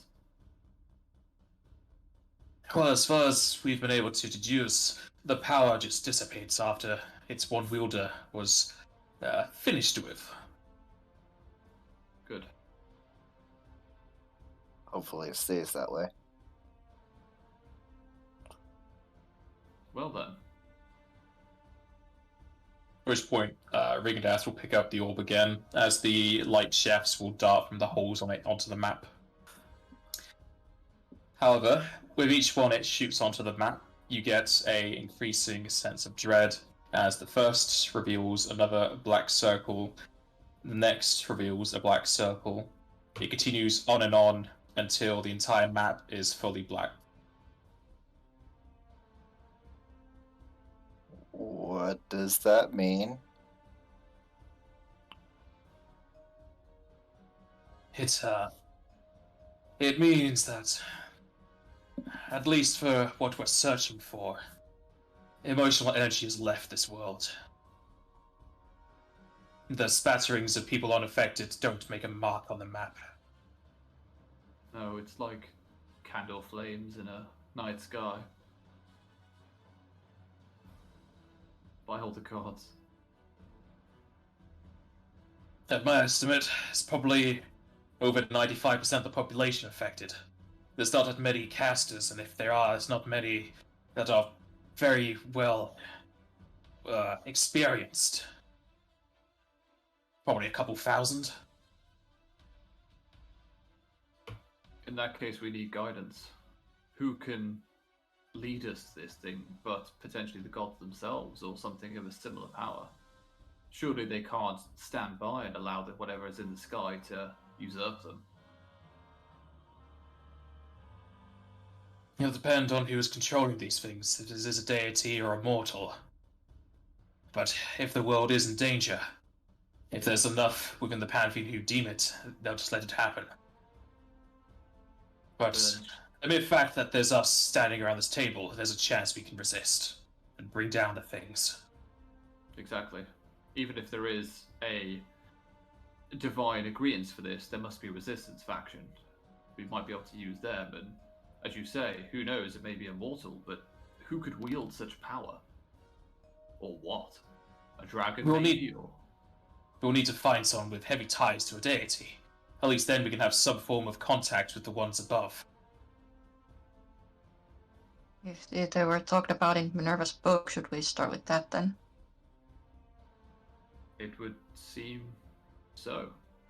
Kurdash, you seem at least well versed in Minerva's ways. Do you know of anyone who is particularly close to her? Or would it be you? Not many have gone to the sanctum of the goddess. She is not in a different plane like many of the other deities. She is within the core of our world.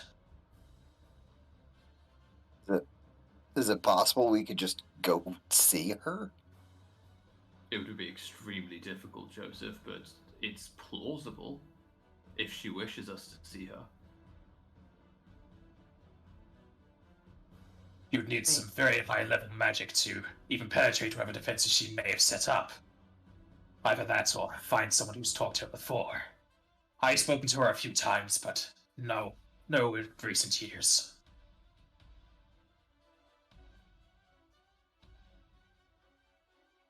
Who has spoken to her recently, then? I would rather try to do this unforcefully first before I try to break down the barriers of Goddess. I can look about the libraries we have and talk amongst my people. There are many within my clergy who are unaffected, and if anyone had spoken to the goddess, it would have gone through word of mouth. I see. This would be greatly appreciated, Kurdash.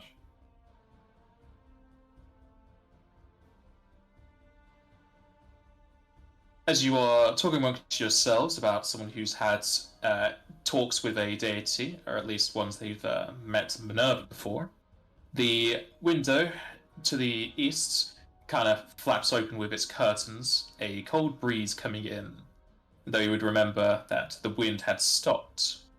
And as the curtains flap in the wind, we shall have our break here. Oh, cliffhangers. Alright.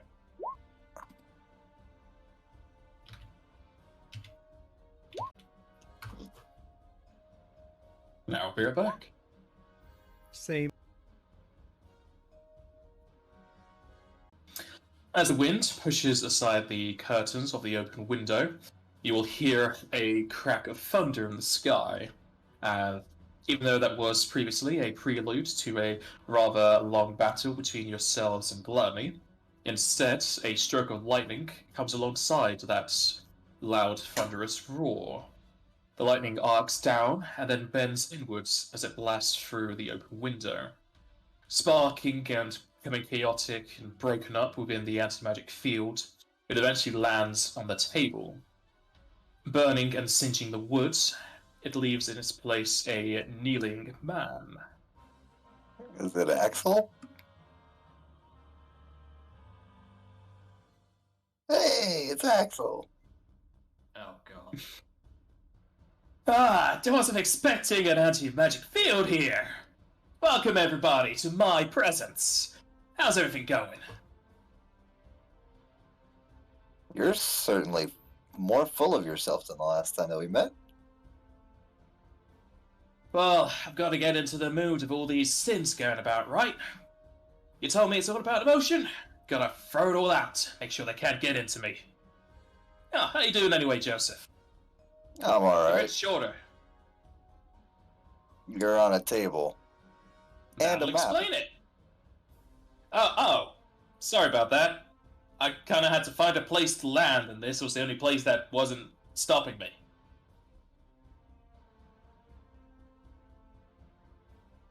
You could step down at any moment now. Fine. He hops off the table onto the other side.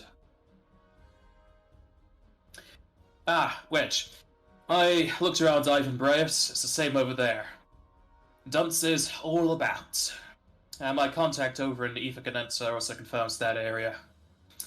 So, looks to be global. Thank you, Mr. Phoenix. You're about 10 minutes late to that conjecture. Oh, I don't think I've met you, sir. Name's Axel Phoenix. Hero of Light, at your service. Hello, Mr. Phoenix. My name is Iskandar.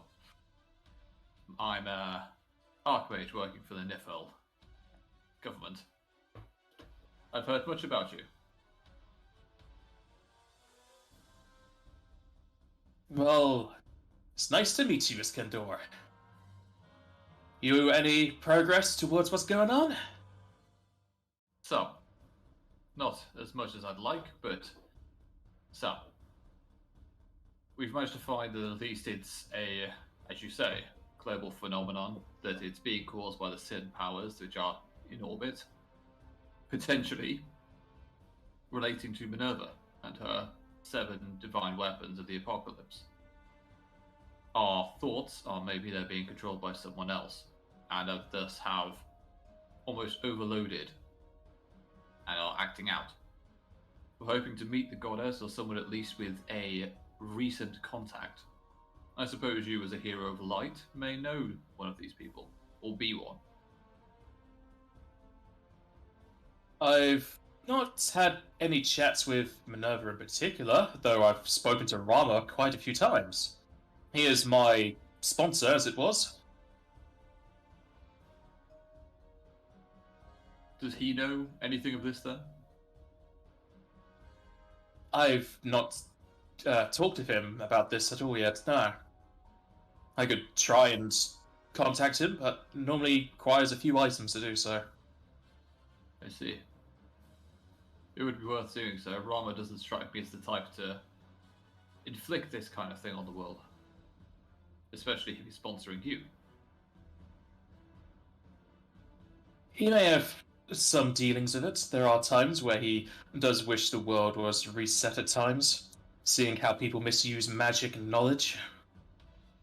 I can speak to him, see if he knows anything that's going on in the Pantheon.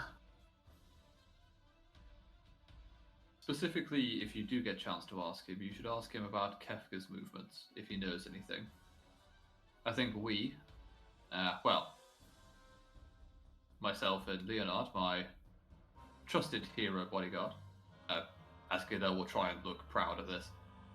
And the backup plan will hopefully attend to Minerva and see if she has anything to do with this.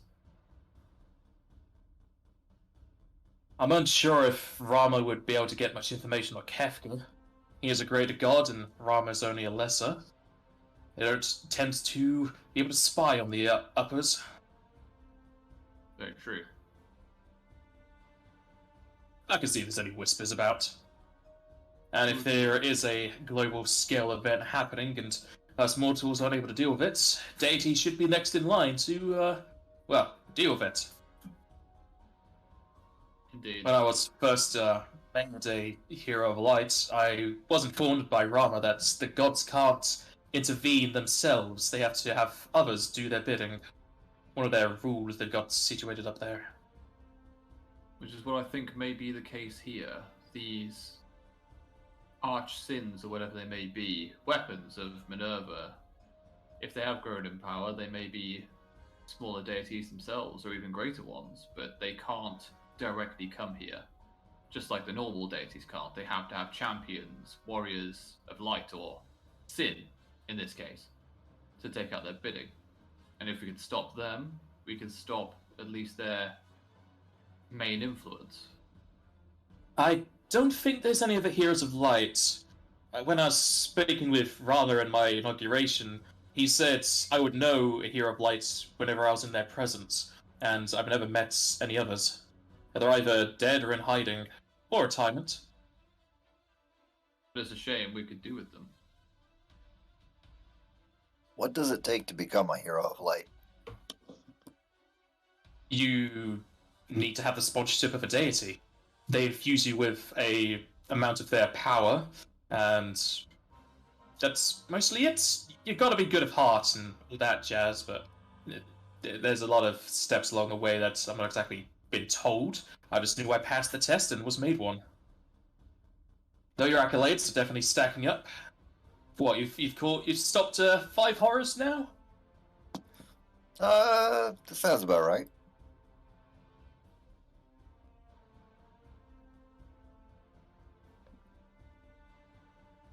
It could be a matter of time. Or there may be some evilness in your heart that's stopping it from occurring. I think it may also be something to do with the fact that we don't have a deity sponsor, but hey ho. Well, a lot of the deities are all seeing and all knowing. If they saw Joseph was applicable, they'd probably contact him. I see. Well, there's hope for you, Leonardo, boy. We just need to get you noticed. And that's why I'm working so hard. Well,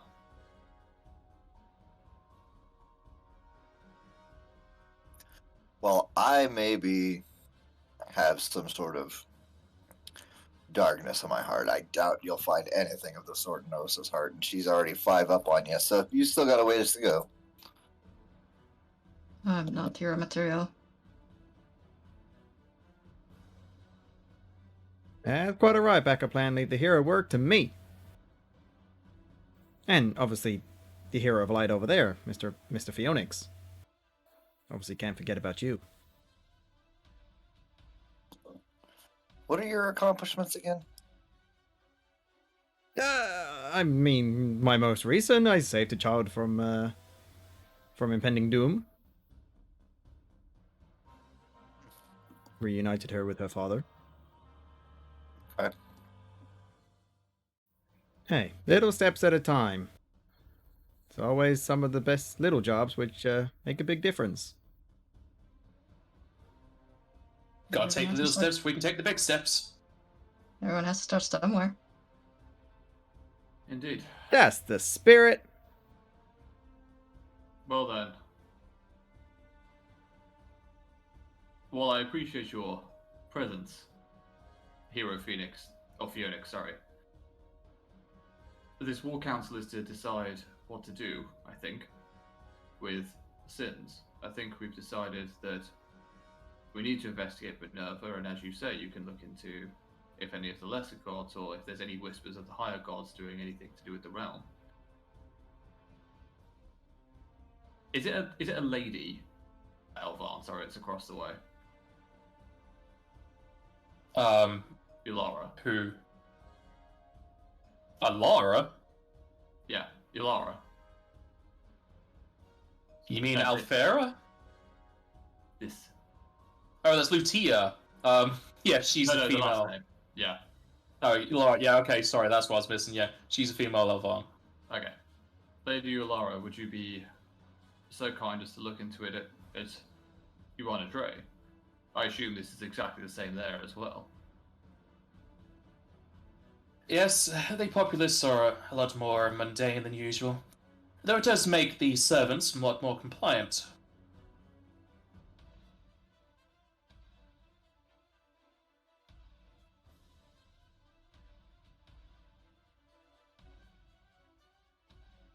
Well then, we have very few leads and not a lot of time, it seems. We need to find lust and sloth if we can. Not lust and sloth, greed and sloth if we can.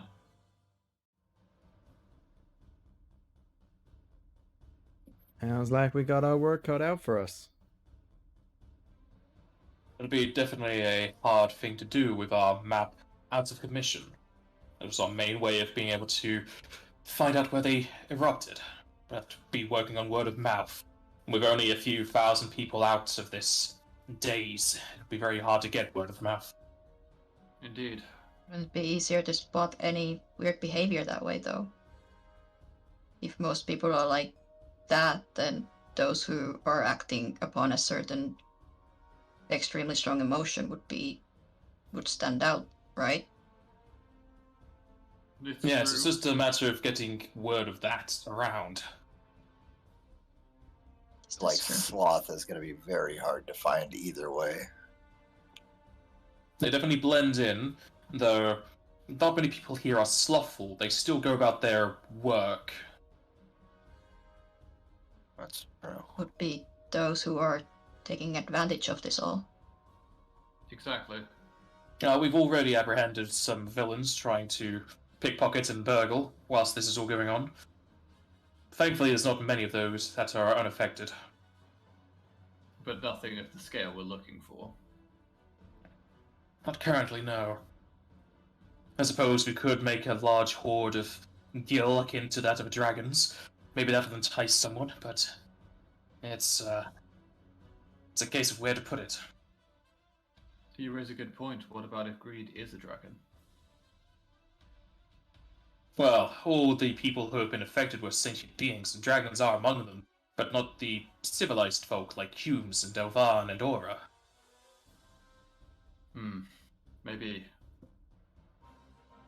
The closest it had become to affecting a otherworldly being was that of Daraganar, but he formed with a mana after he was affected.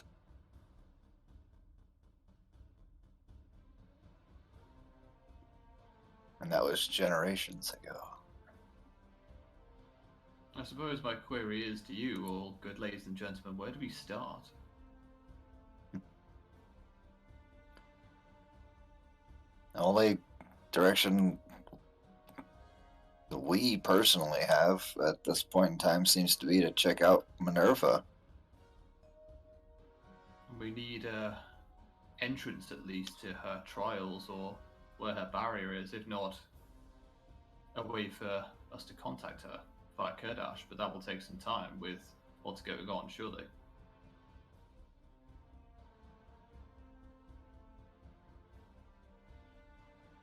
As you are talking amongst yourselves, you all hear another knock at the door, at which point Wedge will call out to let the people enter, and it seems to be one of the clerics who were guarding the door.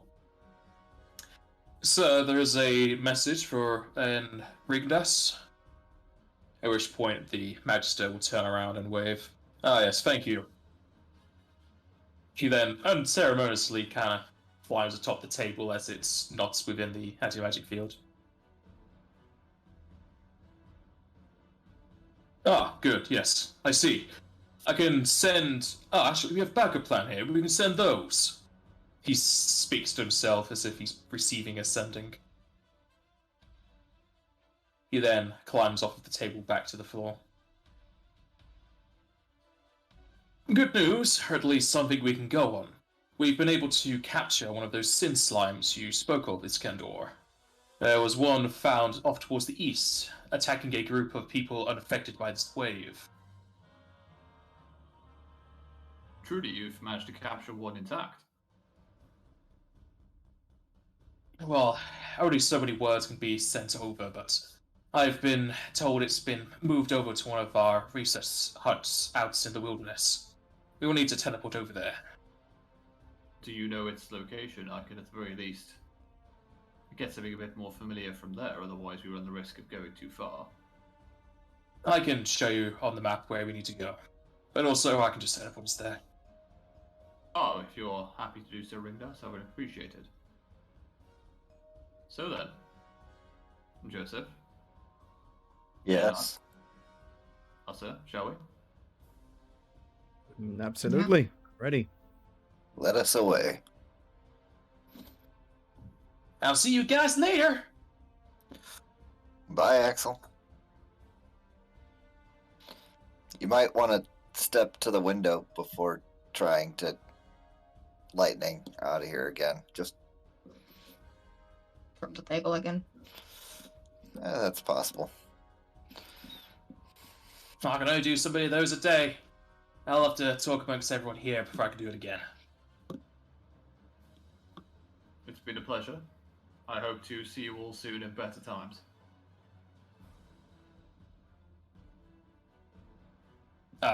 Iskandar, we can just teleport outside the door. Ah, apologies. He'll sort of clumber off the table. As you leave the table, you feel Age attack you again. Oh.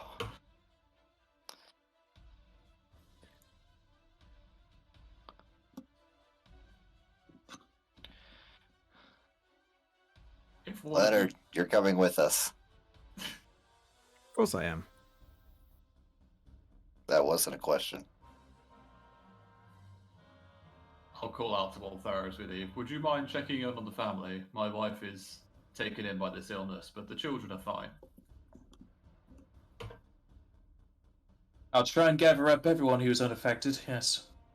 I'll see to your wife as well. Many thanks. Be safe, all of you. As you leave the room, you'll all find your magical effects return to you, as you are empowered and de-aged. He will stand up straighter, and Iskandar will feel a little bit better about his life. Slightly less so seeing the fact there's someone of the same age as him, like basically a teenager, but yeah. Well, she is a full adult. By comparison to his decrepit ass, then yeah. You could probably know it anyway, but you can roll knowledge local to try and find what her age is.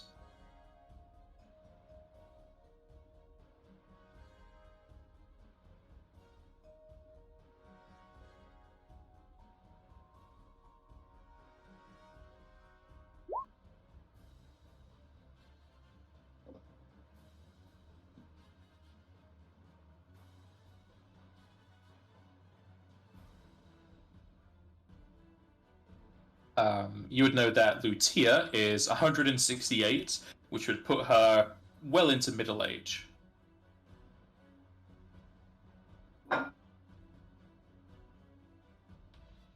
Sorry, I almost spat on my fajita then. Okay, damn.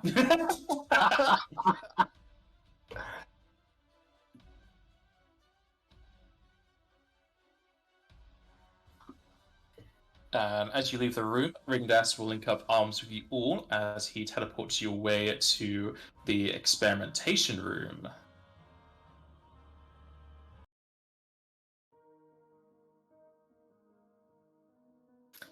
With marbled steps beneath your feet, you find yourselves within a completely square room. It is devoid of windows, doors, or any seemingly traps to get out. In front of you, in the middle of this weird room, is a square glass box with stone pillars on each corner, keeping the glass in place, as well as making it a bit more secure. The glass is thick, several inches, and you could tell it is both magically enchanted and of very high quality, possibly to either reflect magic or just deflect any blows it would take. On this side, instead of any sort of machines or computers, you see several jewels inlaid into the floor and the columns themselves, of several colors and designs. Though, without an instruction manual, you'd be pressing buttons at a whim to find out what would work. Ringadas probably knows how they function.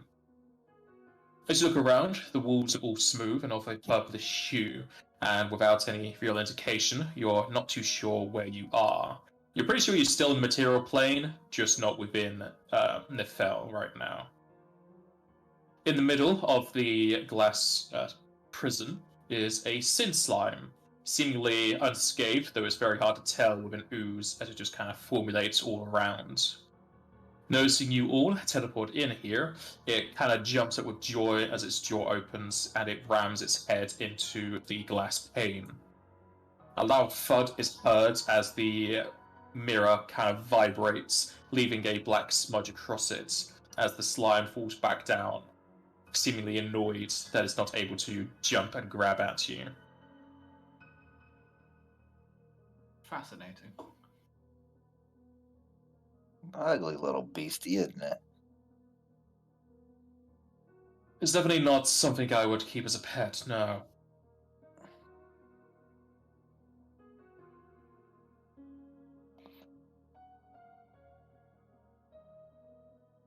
It doesn't seem particularly harmed either. Does it regenerate, or were you able to capture it without too much of an issue? Like I said, only so many words could be sent over sending. As far as I could tell, these things are quite resistant to magic, so it's possible it was put into a smaller cage before being transported here.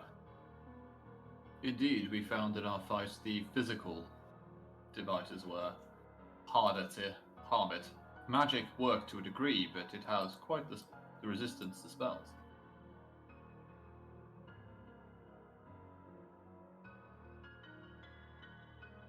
A dangerous foe indeed for anyone. Indeed, it The seems the slime continues to jump around and hit against the mirror as you guys move around. Can it see us through this glass, or is it mirrored? It can see It us, definitely yes. seems to sense us, that's for sure. It's going for us. I just wonder if it could smell our magical items, or it could see us, which evidently it can. From what we've been able to tell, these things have an ability to see magic, possibly aiding its ability to dispel us. Indeed, and they can, as you say, take away the abilities of our magical items, and indeed our own spells for a time. What are we supposed to do with it now? Why'd you bring us here?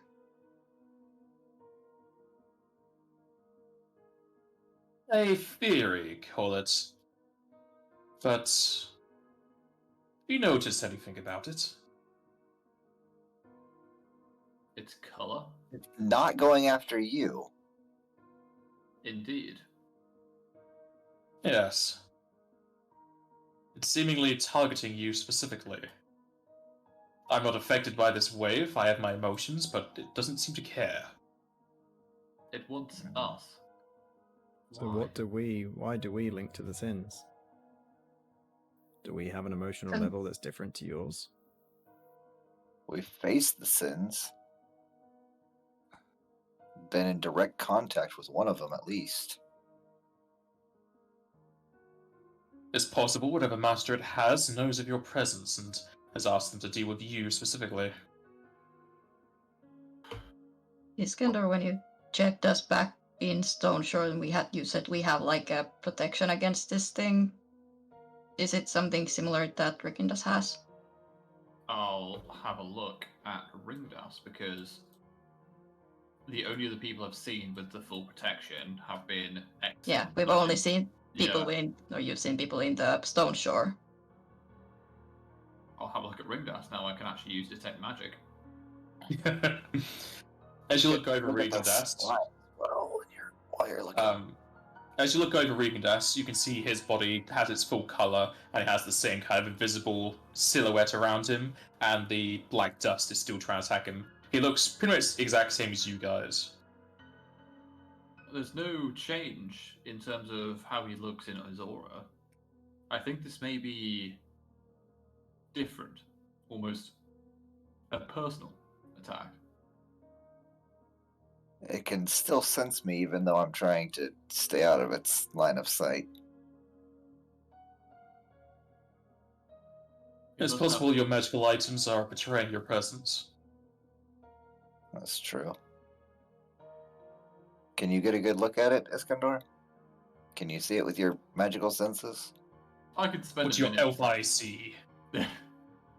I suppose this is one of the rare instances where I could actually detect magic for a full minute, and True Seeing should still be up. So if there's anything that I can see on it, I should be able to. As you look over the sin slime, you see it has a heavy color of dark blue. As well as that, its mouth has not exactly blood, but it has liquid dropping from its mouth that's unseeable unless you're using detect magic, and you can see several colors from it as if it's been eating the other sin colors. Okay. I take it True Seeing doesn't help in anything for this. It's more about the detect magic aspect. This seems to be its true form. Well, this is its true form, but I'm sure Ringadas is doing the same. You can see it's been eating other sin energy. It seems to grow stronger from devouring it, I imagine. The ones we thought were new, fully formed, but imagine what the ones who are out there who have been eating sin energy are like. They could be gigantic. Well, this one in particular was attacking a group of unaffected people. Did they seem to attack any of the civilians at Stone Shore, or was it just you? I didn't see them attacking any of the other civilians. It was just us initially, but to be completely honest with you, there were only one other person within Stone Shore who resisted the effect. It's possible they only care for those unaffected, possibly trying to gather up the energy that the wave was not able to gain. Almost like white blood cells trying to track down an infection that they couldn't quite get rid of. Cleansing. So if we were to leave this area, it would then maybe go after Rikindas as well. Possibly, But it if we were to... doesn't. It doesn't care because we're here. If we were to divest ourselves of our magical items or any ongoing magical effects, it may be worth a try. I'm willing to do so. not. Iskandar will just put all of his magical items in the corner down here, and then dismiss any spells that are currently on him, which is only 2. As you pile up your magical equipment in the corner, you can see the slime making a large mass hit the top of its body, just like it did before, shooting it towards the corner, but again being stopped by the mirror. I'm going to go to the top. Let's see if it still follows us there.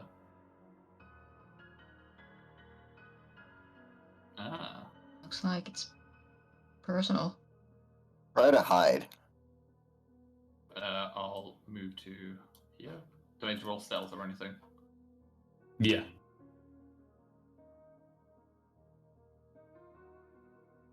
Fuck. Alright.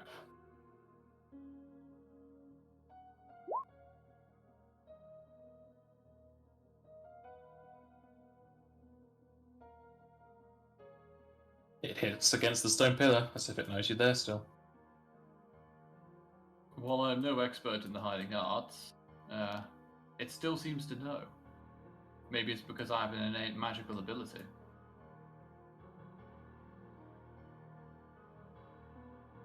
And I'll go and pick up my stuff from the corner. Because of what we established, that it's after us, specifically. Not our items, not our... I don't know. Abilities.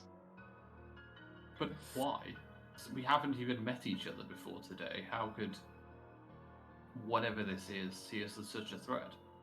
Don't get me wrong, Leonard, but I could understand why it'd be after Osa and Joseph. They're established heroes. Me and you are new and old to this game. Because you got involved right when things started to go haywire. Maybe. Things were peaceful up until today, when seemingly out of nowhere, it just happened. And you just were in the wrong place in the wrong time, so to say. Can anyone who didn't make knowledge checks on this thing before do so? Because I did, because I knew about it, but... It's I because didn't you've try. researched it. Unless someone's researched this, they would have no idea what this thing is.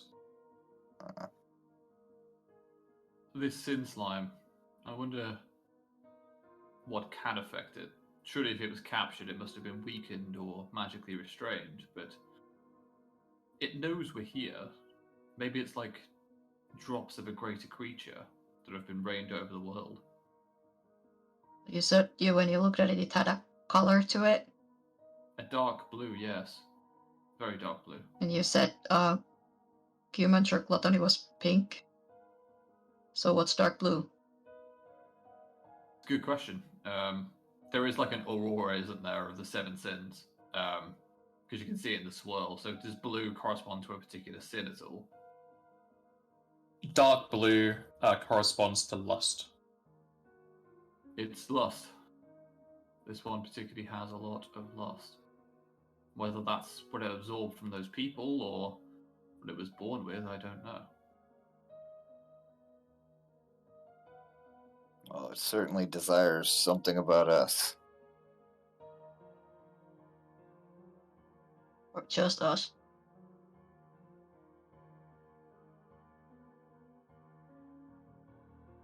For a few seconds now, as you guys have been speaking amongst yourselves, you've noticed the slime has stopped attacking. Yeah, I was about to say something about it, but I wasn't sure if you just got tired of moving around. Do we know if Regandas, is this chamber secure? Can it not communicate outside of it? The walls are especially thick, and there's no entrances. It'd be very hard for them to communicate unless it's via magic. That area is not especially anti-magic because the defenses are magical. It's possible that it has sending or some sort. It could send it out. They weren't sure if these things are intelligent, but if they're able to follow commands, they at least have some sort of mind. Let me...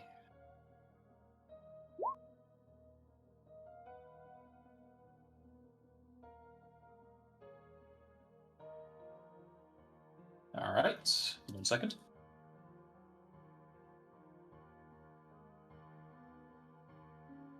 You look over the ooze, and even though it's very hard to gauge a lot of its abilities, just because it's a load of slime, you're able to deduce a amount of its ability. Though you can tell it's a very strong creature. Most people would be able to fight it. Yeah. Damn, that's pretty good. Wow. Well, it is technically an intelligent creature. On the just above the limit of animal, I believe it would be magical beasts minimum. Just as a rules thing, 3 and above is magical beast, yes. Yeah. It's interesting that it stopped attacking. It must have learned that it couldn't get to us from here. I mean, it is just bashing its head against the walls. We also stopped moving. I wonder. Iskandar, as you look along the slime, you can see its aura of dark blue is starting to turn into a vapor that is going upwards. The aura's leaving it. It's going up. Maybe to Towards- the... Towards the eyes. No, it's leaving its body going upwards in the air towards the ceiling. It's trying to escape. I Or- think it's or- Being called back. Or maybe it's finished with whatever job it has because it's captured and now its essence is being It's of returned no use to. It's sending the power back. The emotional force. It's sending it home. Because it's of no use anymore. It can't Not while in the store it. cage. Exactly. It's been storing it, but it can't escape and it can't get more. That's why it's going for us. So it's sending it back. Iskandar, as you're looking at it, the color of the slime slowly loses its dark aura and becomes more light. And now your true seeing can see through it. Within a weird amalgamation, you know this slime, its true form is that of a goat. It's a goat. Yes. As in That's like a the taste. mundane goat. Well, it's not exactly mundane, but yes. It has the form of a goat. what? That Goat explains has- the taste. It does. Lust has been associated with goats before, but it's true. Its aura has become lighter. Yeah, and I'll explain that the aura has become lighter as well. Okay. You know, I wonder if we just watch this thing for long enough, it'll just fall over dead, or if it'll, I guess, turn back into a goat. Goats. I can't spells through the barrier, can I? No, but it is technically a machine, but it's magical, and there's a load of buttons for Ringadas to do what he wants with, so you can ask him.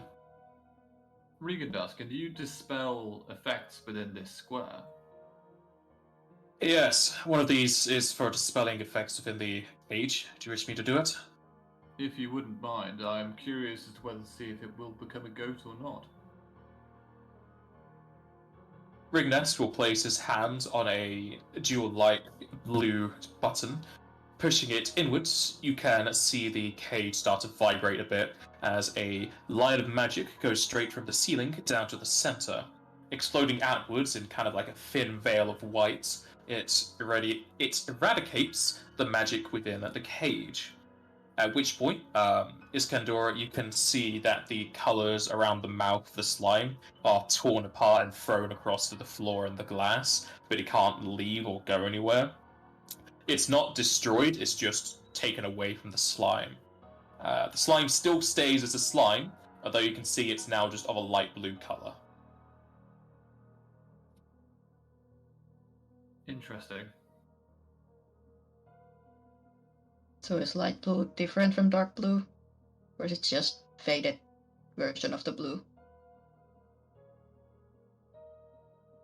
like on the slime there's a light blue and a dark blue? Is it a light blue as in a different sin, or is it a light blue like the whole slime is a light blue? It's light blue as the aura has changed, and light blue is a different sin. Do we recognize it at all?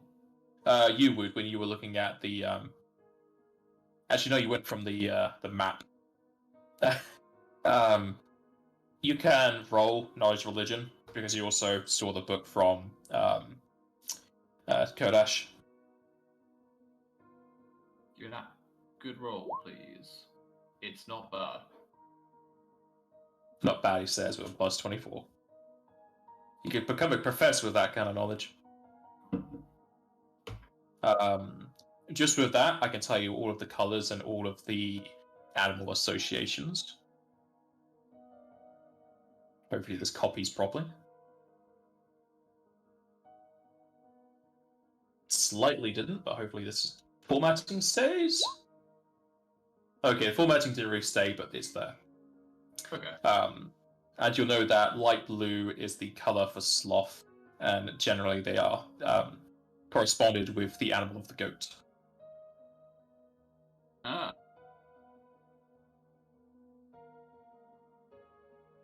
So the dark blue was so it was it was disguising itself as lust. Interesting. Its true form is that of sloth. The light blue, it's one of the sins we've been looking for. Where was this sin slime found? East somewhere is all that we were told, yes? Yes, east, just past Valcross Heights. It's entirely plausible that the slimes are connected to the different sins. I didn't have time to look at the ones at Q-Munch, but I would bet my right leg that they were a pinkish aura. Well, it tasted like goat, or one of them did. I think at least one of them did. You say it tastes Yeah, like when you bit into one of the slimes, they did taste of goat. Yeah. Ah. All the slimes so far that we know of that we have any sort of read on are related to goats somehow, which relates to sloth. Maybe I only that's fought it. one of them myself, so I don't know about the other slime. There were multiple slimes back there, but at least one of them tasted like goat. That's all I know. Yeah. It would fit the bill, though. Maybe Sloth is creating these slimes or has some greater influence on them. I take it these things haven't turned up everywhere as far as you know, Ringdust. It's more been in Stone Shore and in the continent of Nifel. Well, that's what we've... The continent isn't called Nifel, the continent is Gargan. Oh, sorry, yeah, Gargan. Oh, sorry. Nifel is the capital. Yeah. The only records we have of these beings is the ones you fought at Stone Shore and the ones that attacked the unaffected to the east. It's possible there are others elsewhere, but I only have so many contacts across the world. It's possible there are settlements that are affected, with some unaffected people being attacked by these, but I would never know. I understand. It would be a good place to start then at the east if this creature is indeed of the slothful nature. Gods alone know how many there have been created over the continent or even the whole world.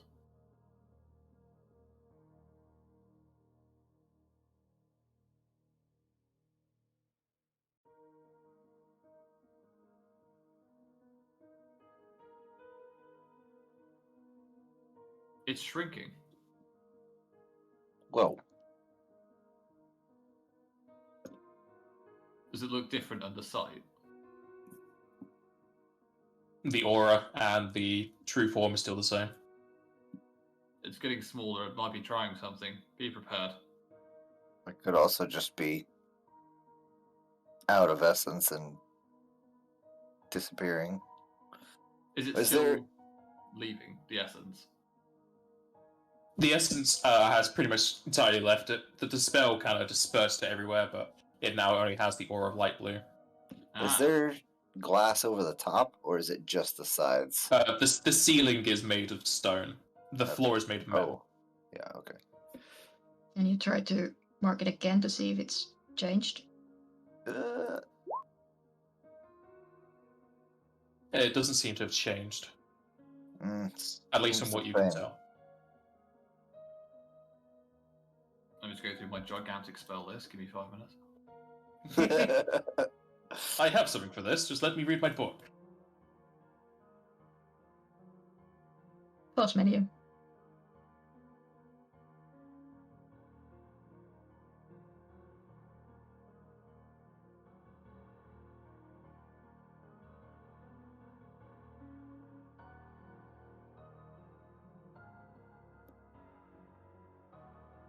Are you looking for a spelling in particular? No, I was just thinking about if I do have anything I could use for this. But some of them are like touch, which wouldn't help.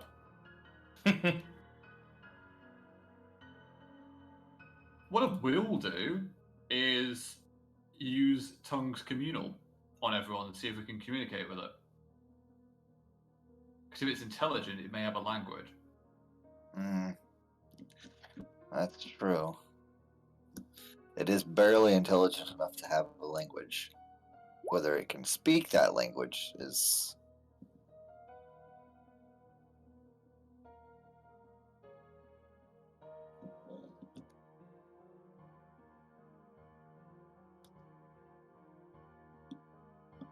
Hello, little guy. Can you hear me? Can you understand me? What I language are assume- you using? Common.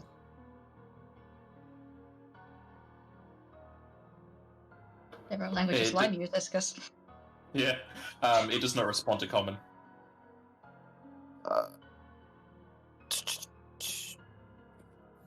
We'll just go through all of my languages. I'll start with Abyssal after that.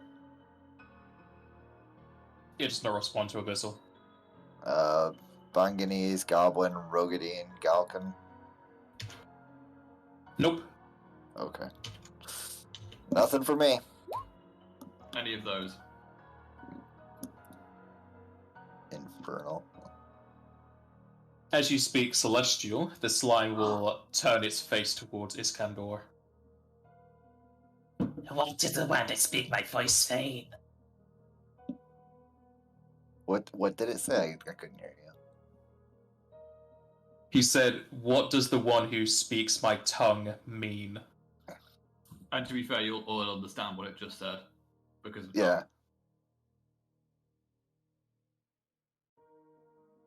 The one speaks to know your purpose. Servant of Sloth. Why are you Eat, here? consume, devour those who defile our master. Who is Master? One greater than you.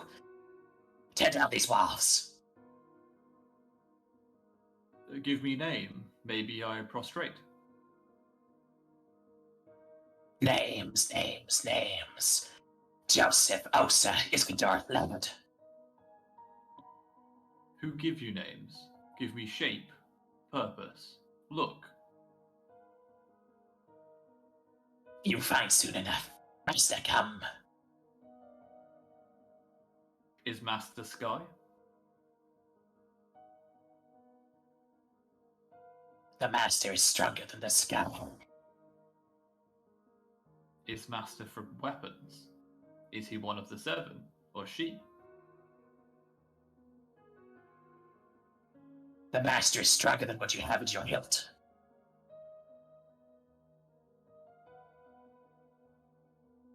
Is the Master deep in the earth, little one?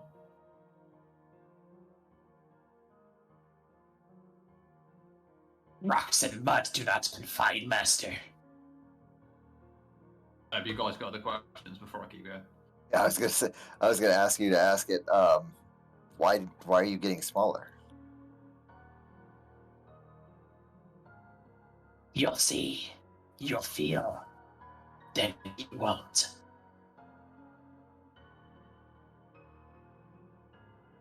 why us? You defile, desecrate, destroy what we build. We will eat, consume, devour you in return.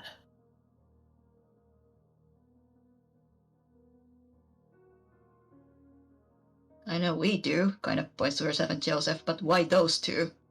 Points to Leonard and Iskandor. They defile, Desecrate and destroy. You were there when we took out Human.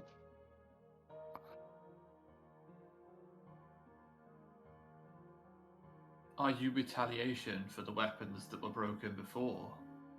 Shard of Sloth. Drop in ocean. The masters are all here. None are gone. What was that, sorry? None He said are the gone. masters are all here, none are gone. Okay.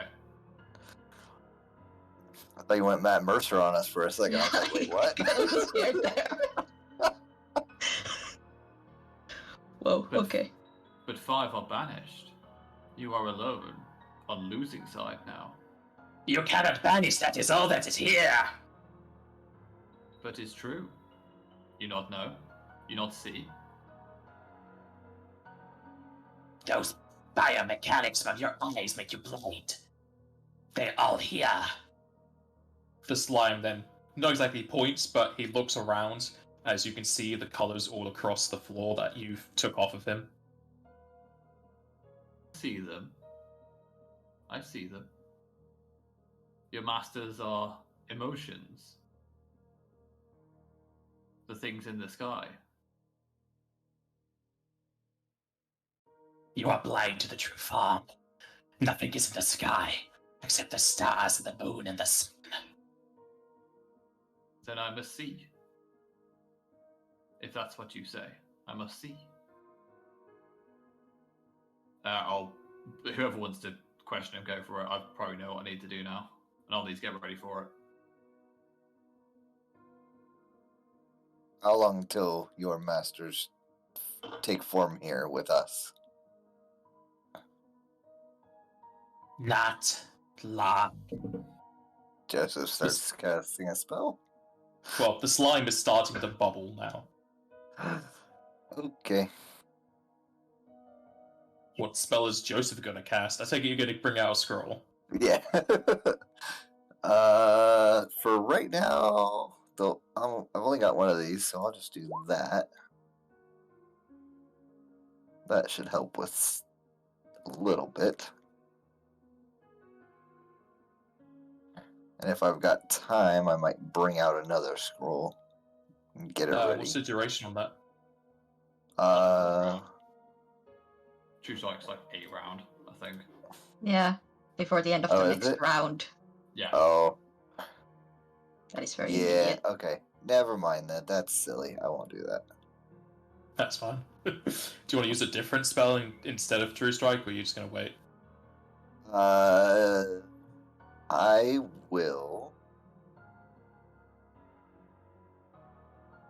That'll work. At least for now. Boop.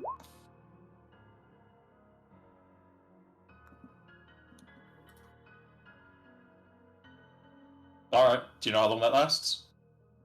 That is. I'll look it up.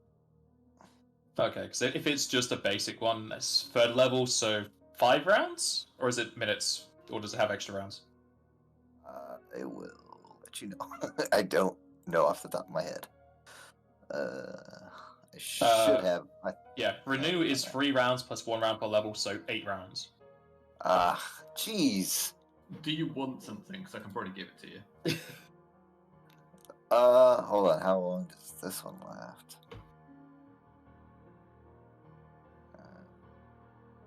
I don't know. I'm just trying to find something that could help. That won't help. That won't help. That won't help. All of these scrolls, what do I do with them? I mean, I use them to good effect.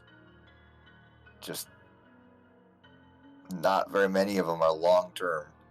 I'll Not just long pull isn't a out- very effective Yeah. time estimate, so Yeah. I'll just pull out one of my other scrolls of Ruenga, and I'll get ready to use it the first chance that I see something that is not inside of the little cage that can Okay. So first time I see something that's outside of the glass that is not friendly looking. Is Kandor going to do something? No, this is. I was going to do something after we finish this particular encounter. Okay.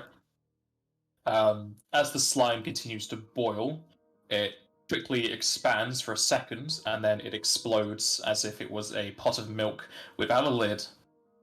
As the black slime ooze hits against the windows all around, it covers them.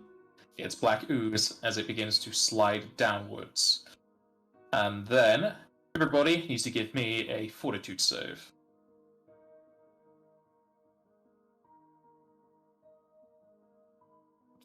I'm assuming not. Ah, I forgot to press the bloody power card. Sorry. How dare you?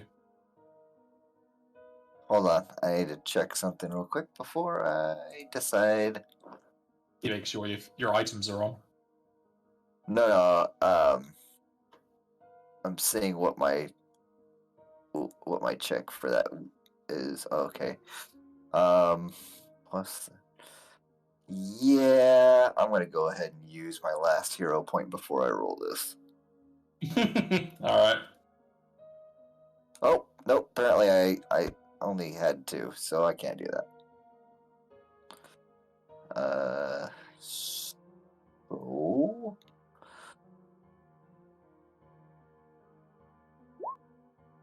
that's what I was afraid of. Alright. As the slime starts to slowly fall down the windows, a terrifying scream can be heard and also felt in your bodies. Emanating from the cage, they pierce through the windows as they continually vibrate, shaking the cage. At which point, Joseph, you will fall to your knees as you throw up your insides. A deep sickness felt within you as the screams try to pierce and try to pull your insides out of you. Immediately runs over to Joseph.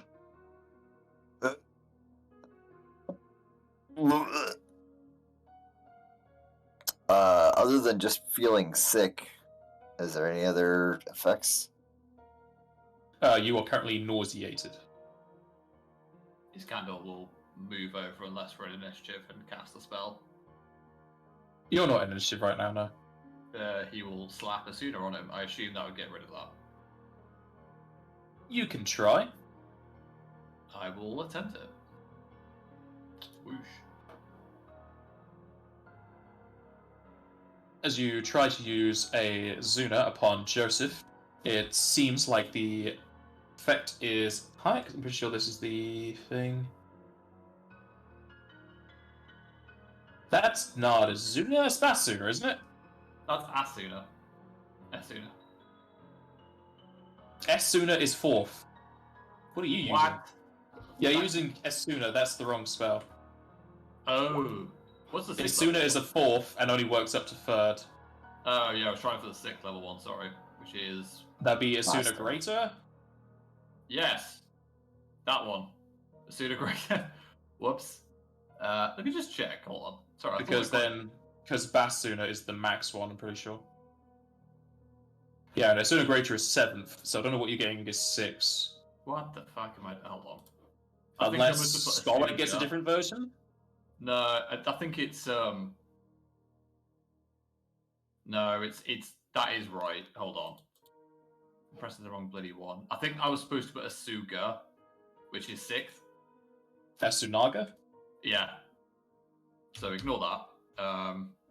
Yeah, Esunaga is 6, which works like Esuna except it's an area. Yeah, sorry, I was going for something that's a little bit more punchy than that.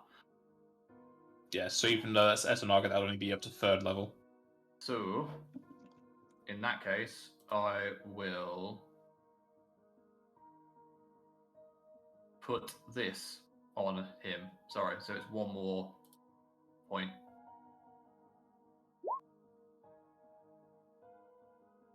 So get that reroll. Okay, let's see. What are the pertinent details for me? Okay, so you get spell resistance 25 against evil effects. You have a +4 resistance against saves. I imagine you have a cloak, which does that anyway. But the more important thing is, if you're currently under an effect by a spell or effects that possess or exercise mental control over a creature, you get another saving throw at a +2 morale bonus. Don't think nauseated is mind affecting. Is it not? Stomach distress. I didn't know if the scream was mind affecting or not. I don't have the ability to. I probably wouldn't be able to use a scroll right now, right? You are unable to attack, cast spells, concentrate on spells, or do anything requiring attention. So no, because you Okay, have to read it. I will throw a scroll at Iskandar. I'll use that scroll. That would be a scroll of Basuna. Yep, that will work because I have access to every spell list. Yes. You just have very low health. Yeah. Leonard. To me. Alright. Yeah, I'm saying Iskandar has a lot of low health, but he has more than you. Yeah, Even though he's the class with less health. I had also awful rolls. I cut out for a minute there, so my headphones got yanked out of the computer. What was going on? You are fixed. You are fixed. He uses Basuna. As you do so, Ringadas kind of like shouts over at you guys. That scream. He said something about its master. It's probably close. We should probably leave this place. Let's get. Yeah. Let's get out of here then. Yeah, sorry, I could have used a different thing to probably fix that, but you beat me to it. Okay. Yeah, As you run over Joseph to... is sick of growing up, so. Yeah. As you run over to link arms with Regandas, the earth starts to quake as a large hole erupts from the side of the wall. Thick stone is pushed around as some of it is smashed into the window. A large spiked arm grabs a hold of Regandas and pulls him, and some of you with it, outside of the hut. Oh god. Oh boy. What the fuck? As you're thrown out, Regandas is thrown the most distance as he goes flying and hits a nearby tree. All of you who were clinging onto him kind of fall off in the air. As the claw retracts, you see it spiked as if it had knuckle dusters. Standing up taller at its full height, you could see this massive creature standing at 40 feet tall. Its fur, though more like porcupine spikes, is completely silver and dipped in red towards the ends. Several shining orbs of light blue color cover its body on its shoulders, chest, neck, and knees. Slightly disjointed, its arms have 2 joints, whereas we normally only have 1, unless you're going to count the shoulder. And looking over you with its 3 slitted silver eyes, it grins, almost as if it's about to feast. Oh boy. Please, initiative, don't fail me now. You failed me now. Hey, there we go. Alright, Wait, what the hell? I'm seeing 99 initiative. Yeah, that's not right. Or maybe it is. Yeah. This ain't good. Or maybe it just automatically goes first in the initiative. Probably. Most likely the case. Taking a few steps forwards, it raises up its long arm as it crashes it down. Coming straight onto the head of Leonard, you can feel almost as if you're being hit by a truck, as if the truck was being wielded by a giant. And the singular hit will deal 127 damage. Oh my god. Damn. What?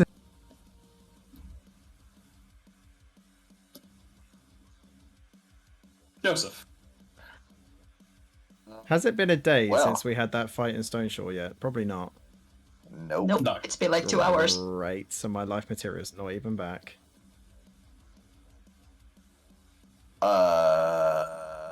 Well,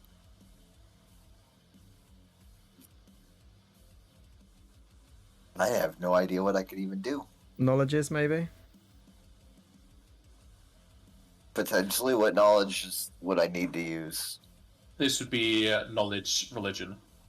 Nah, I'm not gonna even try it. I've got 7 total, plus 7 total in that.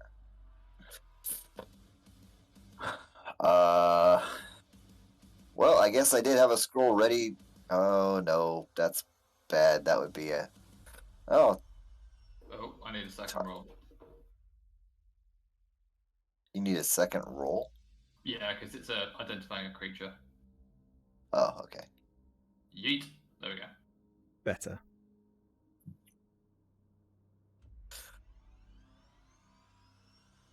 I'm going to take the defensive action and I'm going to 5-foot step forward. That's the defensive option. I isn't was it? going to say, that's not defensive. That's offensive. You're going towards it. I am going towards it, but I'm just hoping not to get hit first. Iskandar, you have no idea what it is, but you have a good inclination. Yeah, I can kind of guess. Well, yeah, I think we can all kind of guess what this is. Fin spawn or something like that? No, this is. This is a sloth. It looks like a sloth. It's literally a sloth. I just It's realized literally a that. sloth. It's a sloth / porcupine. I mean, if I look at its It's tail, a it slothupine. literally says on its tail, made by GB. Nah, don't look at that. Don't know what you're talking about. What? No. Who, me? Nah. She has done no art for this campaign. What are you talking about? She has a very unique art style. I can tell her drawings. Yeah. Oh, thank you. Oh, you mean high You're quality? I see. Yes. Yeah.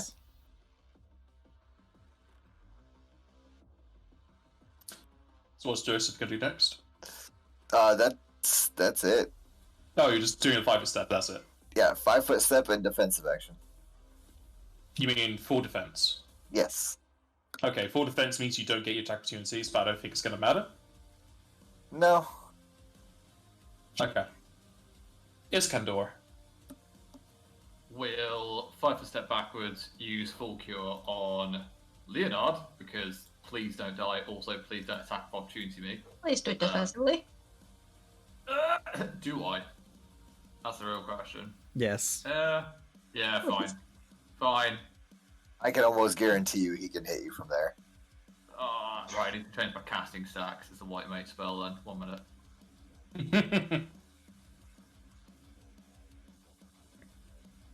Okay. It's 15 plus double spell level, isn't it, for offensive? 15 plus double spell level, yes. God, that's a lot. Okay. I just need to see if there's anything I 31? can do. Yeah, so I mean, it's unlikely for me to mess this up, but it's possible. Fuck it, I'm doing it anyway.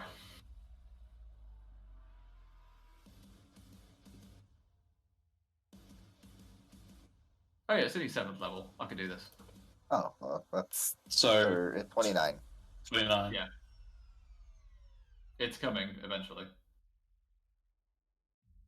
That didn't actually roll a concentration, so I need to roll it separately. It literally just rolled my You have a character. plus 27 to concentration? Yes. Okay.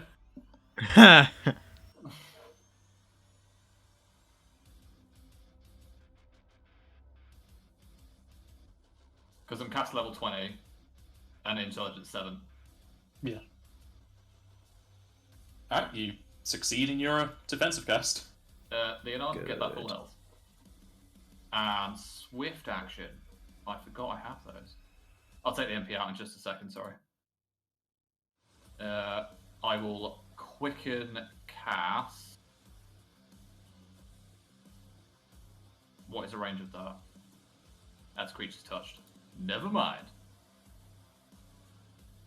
I'll quicken cast Holy Ice. Why not? For 9 MP. So, slap that in there. And then do you want the attack rolls as well? Ha! What is that damage? Those are the spears. Each? Yeah. Yeah. Damn.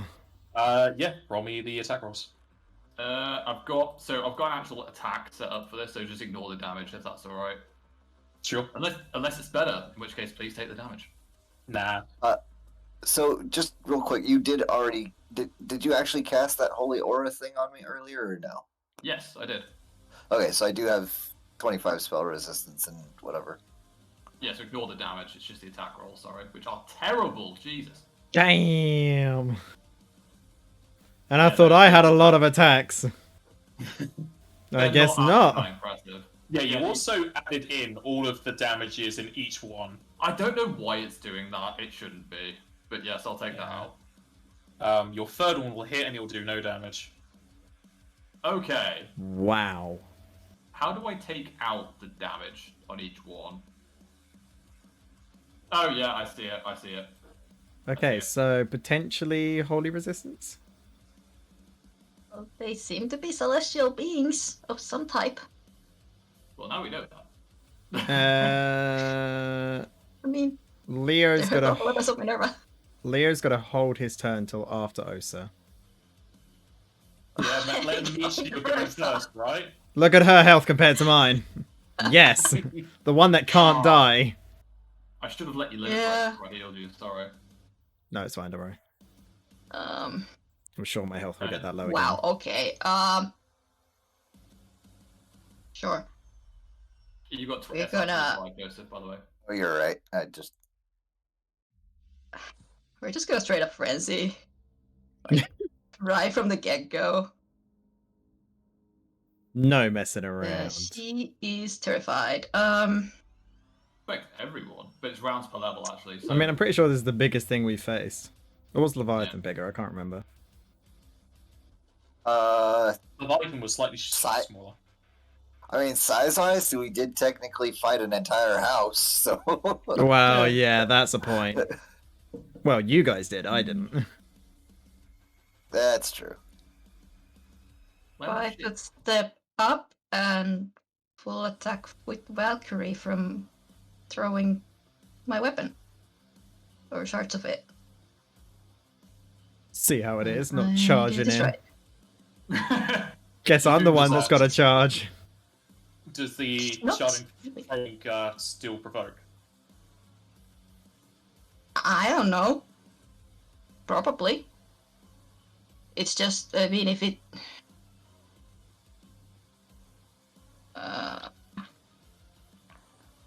it allows me to basically throw my axe without actually throwing it. It just gives you range, doesn't it? Special range attack with the weapon in case of Yeah. any melee attack. Yeah, I'm looking at it right now. That would still provoke because you don't have anything to stop throwing provoking. Yeah, I mean, doesn't I really care about that? Is That the sounds like a question. problem for nerds. And yeah, it'd just be a Yeah. -2 because the range increment. Unless, No, I have a thing that negates that first thing, so yeah, That's it good to says know. it gains a range increment of 10 for this purpose, but uses the proficiency and otherwise functions of the original. That's kind of like Mhm. going against itself at the same time. Okay, I'll say you have your original range thing. yeah, I'm thinking it kind of because I already had the throwing, which is like useless for me now because of the sharding. Yeah, So that's the thing that kind of messes it up. It's I'll yeah, look at it. it's after meant the for game, but weapons now that it's aren't pretty- meant to be thrown, I think. It's basically better throwing because you don't have to actually throw it and you get a full attack for it. Yeah. How many attacks do I actually get now, though? That's a question. Lots. Yeah. So I was doing this wrong for a long time because I don't know how that works.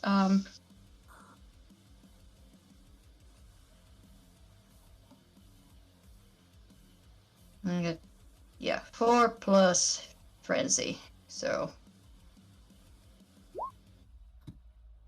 That's a lot of attacks. That is a lot of attacks.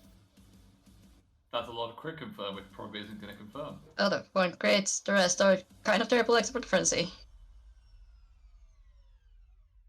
The first That one must be hits enough. and deals no damage. What? Oh Yeah, god. well, I mean, there we go. We tried, right? The TPK I was mean- supposed to be last round, last game. That's what he's telling us right now. Oh god. I'm just gonna Leonard? stop stopping you guys from. I don't listening really to want to my charge voice. this thing, because if it focuses me, it'll probably kill me in one turn. So really quick, that holy aura, it should be on all of us, right? So we all should have +4 deflection to AC and +4. Assuming it was within the last hold on. So it's what 6 times 20 within the last 2 minutes of this when I cast it. We got pulled out. Yes. I mean, Yeah. it seemed, yeah. It was basically like 3 or 4 rounds. It'd be on everyone then, yeah. So SR25, +4 deflection AC, +4 resistance bonus if you don't already have cloak of resistance up that high. That's deflection for 4. Um, Matters on Osta, but hey. And spell resistance 25 is for everybody, not just Joseph. yeah, I don't know about this. I Oh, don't. if it's for everybody, let's have a look, see that full gear. Okay, you overcame your NSR. Yep, thankfully. Well, it's against Because now you need to roll your SR against all your allies whenever you try and buff them. Oh, I thought it was against evil creatures who do it. Fair enough. Oh, is it? I know it's Uh, something about evil creatures in there. Leonard's got a 5 foot back to here. He's got a swift action, his class ability. Oh yeah, spells cast by evil creatures, so you don't care. I'm safe. What's Leonard doing? He's Putting his fine with aurora stepping on in. him. Basically, not charging it, which is fair. And Oh, then right, I'm because- going to use a gun arm technique. And fire it at him. Touch attack 26. Let's see if fire does damage hurts pierce. him. It what? It just Works. hits against his hide and just like singes it a little bit, but you feel like you did nothing. Well, this is good. Okay. Mm, Well, now we were what? told we weren't gonna fight today. Yeah. Yeah, because we're all just gonna die.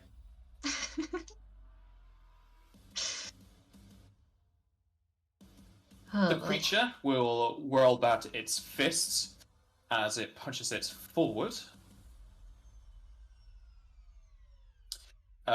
Osa, you'll take 164 damage. And what is your CMD? That would have killed me in one hit.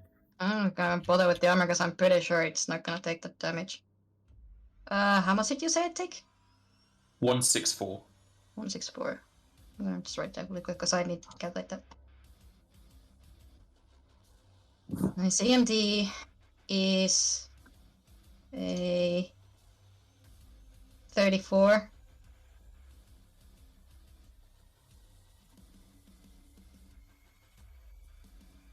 Plus 4 maybe because it's affects that slow or immobilize. 34? Okay. So 38 I think. If it's grabbing me or something. No. As it punches you, its fist pretty much encapsulates your entire body, and you feel your feet taken from the floor as you are punched backwards 15 feet. Oh, Oh, it God. also blows you. Ah. Okay. Does it pass the fortitude save? I take it does. Yes. 64. I mean, it is fucking huge.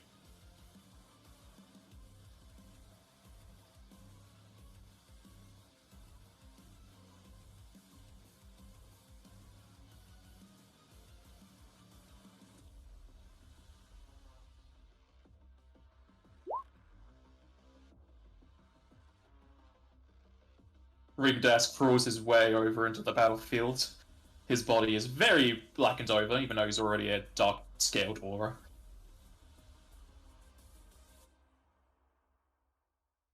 Joseph.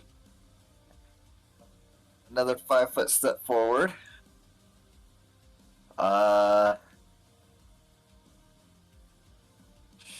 So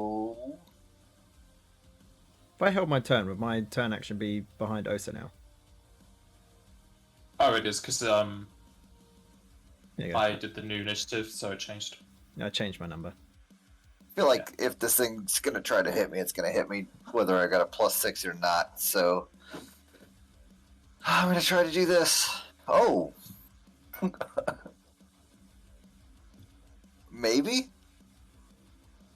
As you look across its body, you got no idea. Ah, damn it! Hmm. That's the second natural 20 I've wasted on that specific ability on a I creature. feel like Regan Das might help us a little bit here, so maybe hold after him. I only did a 5-foot step, so I'm gonna fix it first. Iskandar. 5-foot step, cure wounds, close wounds mass, which is an immediate, so eat. So a little bit of health for everyone who needs it, which is 4. Is there a harmless save? Hmm? Is there a harmless, like, save harmless? Where is it? Close wounds. Close Close sorry. wound is will half and also spell resistance, so roll spell resistance. Why does she have spell resistance? No, you gave. Oh no, yeah, sorry, not that. I was thinking of your thing. But yeah, will half. Okay. I'm sorry. What's the DC? Because just while she's raging, she has I to. cannot save be a willing against target while I'm raging, so that's +6, so 28. What's your DC? It's less than that for close wounds. I'm not gonna lie to you. Okay, so I still get half of that though.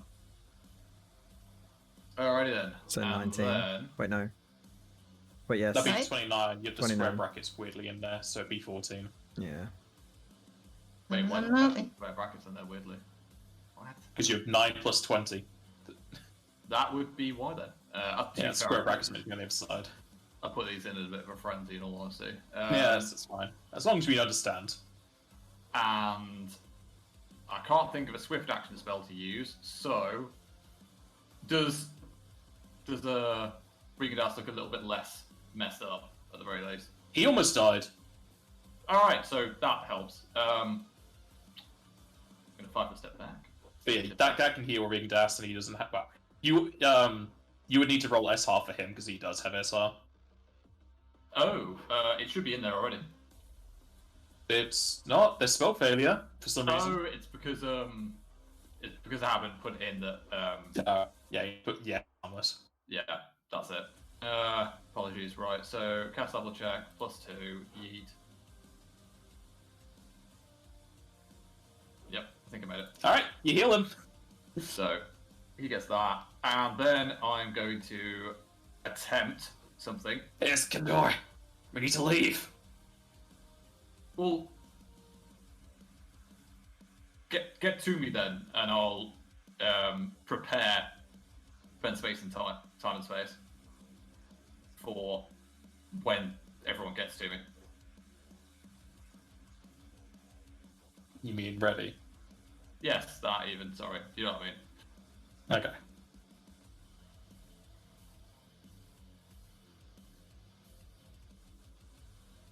Ring Das is going to move up.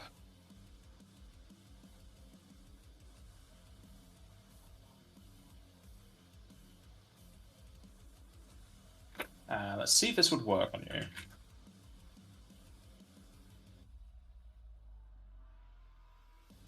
I take out the MP actually for that. There we go. Alright, he's going to cast a spell on Joseph. Is Joseph going to accept it? Yeah. You feel a wispy hand grip around your shoulders and waist as you are pulled backwards. I just cast a rescue on him. You don't even need to roll. Yes, he is. That makes what I was. I had a plan for attempting, but you know that helps. It would have taken me 2 rounds to even get close. What I was trying to do. Oh god, if I can't beat fucking Ace's spell resistance, this is going to be really embarrassing. Just leave it behind. Well, Elsa doesn't have spell resistance. It'll be against It's a Ring will spell save. resistance. Oh, okay. There's Though teleportation is willing, but it doesn't have a save, I don't think. I don't think it does. Then space and time.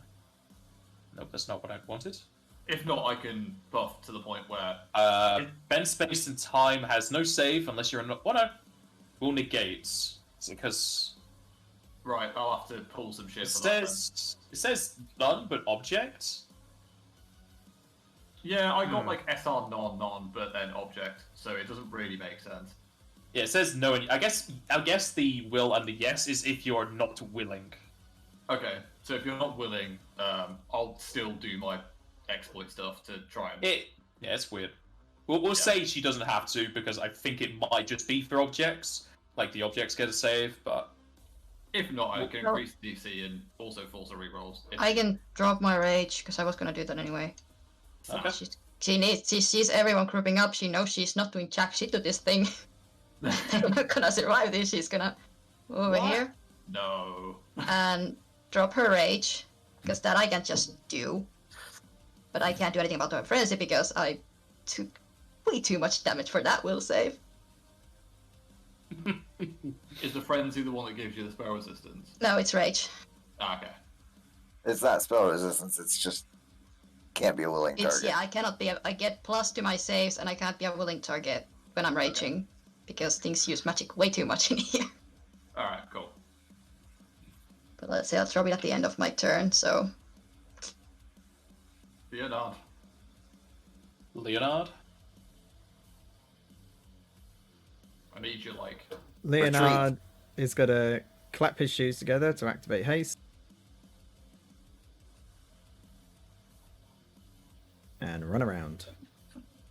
At which point, Iskandar will basically just clump everyone together and head out of there. He'll go straight back to the teleportation circle in Nefel, because that's somewhere he knows well, and I'm not exactly thinking about where to go right now. So... ETF. Grabbing a hold yeah, of just GTFO. grabbing hold of your allies, you got to roll that big D100, and you're fine. Grabbing a hold, you teleport through the cylinders of space, and you arrive back in the teleportation hall of Nefel.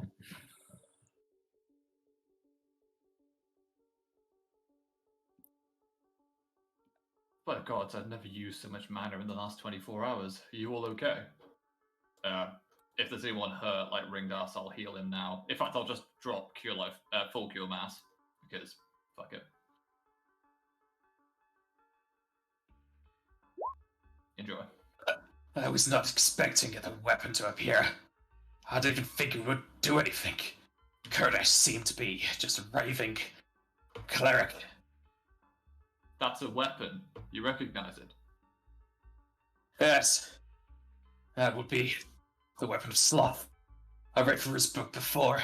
They have some diagrams, but didn't think that she'd come here. So it is Right. Minerva then. It can't be just her, though. Minerva's not this rule. Surely. She's a Minerva's queen. all about the balance, though. She's completely neutral in all things.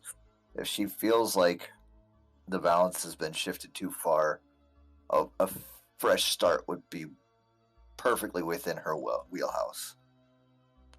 I understand, but surely her creations wouldn't look like this. You would imagine them to be, as you say, clean, to wipe it away, not to cause so much harm and suffering. As you are talking amongst yourself, the Taratara from earlier will start running over in your direction, also noticing that Regendas has appeared with you. You're back! I was just gonna ask!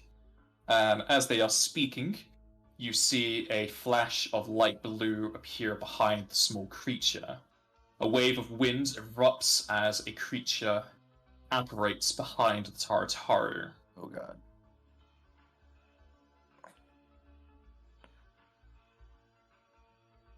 Following your teleportation, the weapon appears as it breaks apart the teleportation hall.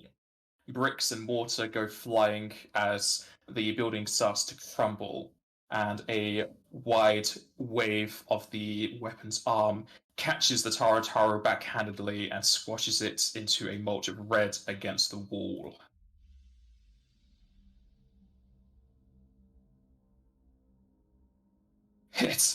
It's followed us. We need backup.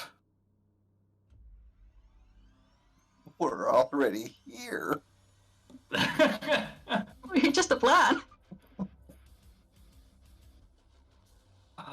Fuck. Have to hold it off until the reinforcements can arrive. Try targeting this. Or maybe we just need to get the fuck away from here. It's following us. Maybe Yeah. we could escape. I mean, it is a sloth run. In It's the a middle lot- of the city. It's a lot faster than us. We get away now. Do we have time to cast the spell, or? Yeah. Right, and we're gonna have to try and defensively cast Bend Space and Time again, but on specifically backup plan. Where the hell are we going, guys?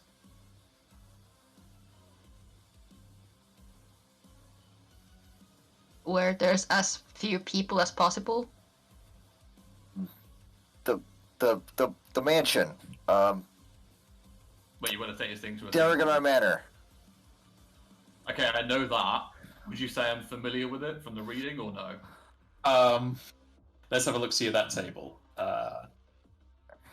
He We'll knows say of the viewed location. once. Okay. So 77 and higher, you're gonna have issues. I mean, shit, it's close enough, right? I'm not gonna roll it again to stop spamming the trap, but yeah, I'll just put the 100 in. Come on. There. Yeah. Alright, as you grab a hold of everybody and begin to teleport away, the weapon holds out its palm openly, as you can see spatters of light blue magic appear, as its voice echoes and rumbles your very souls. No. And you feel your magic sapped away as your MP is halved. Beautiful. What the hell is minus? What's half of 29? Half 29 is 14. 15. Oh, 14. Are we rounding down? You always Okay. go low. Yeah, always round down. At which point your spell shatters as it is seemingly dispelled or counterspelled. It's kind of will sort of fall back at this. Ah, it dispelled me. It took my magic.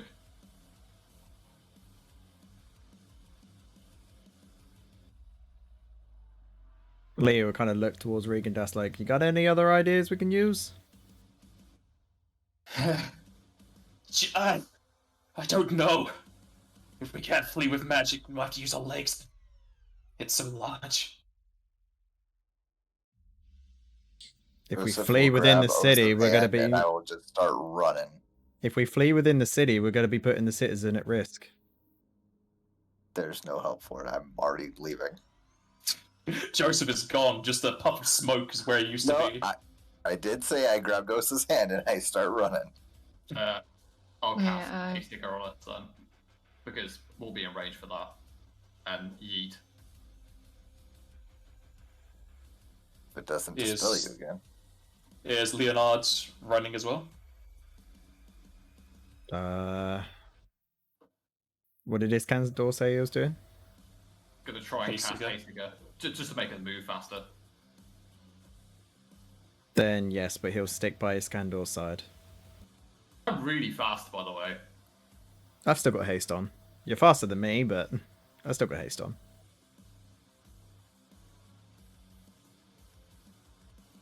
As you turn heel and run, I take it Osa is allowing Joseph to pull her Yeah, along. she's following Joseph. She's Alright. going along with Joseph.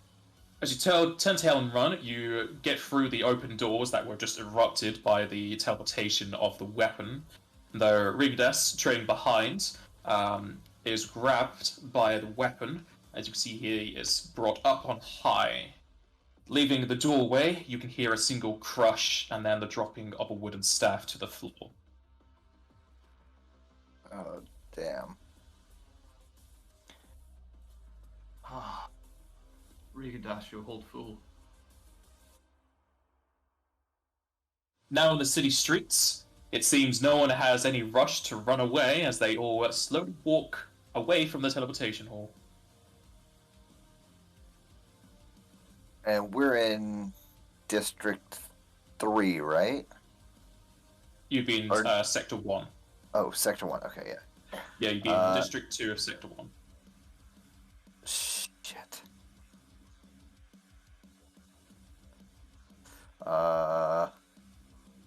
Hold on. Where is...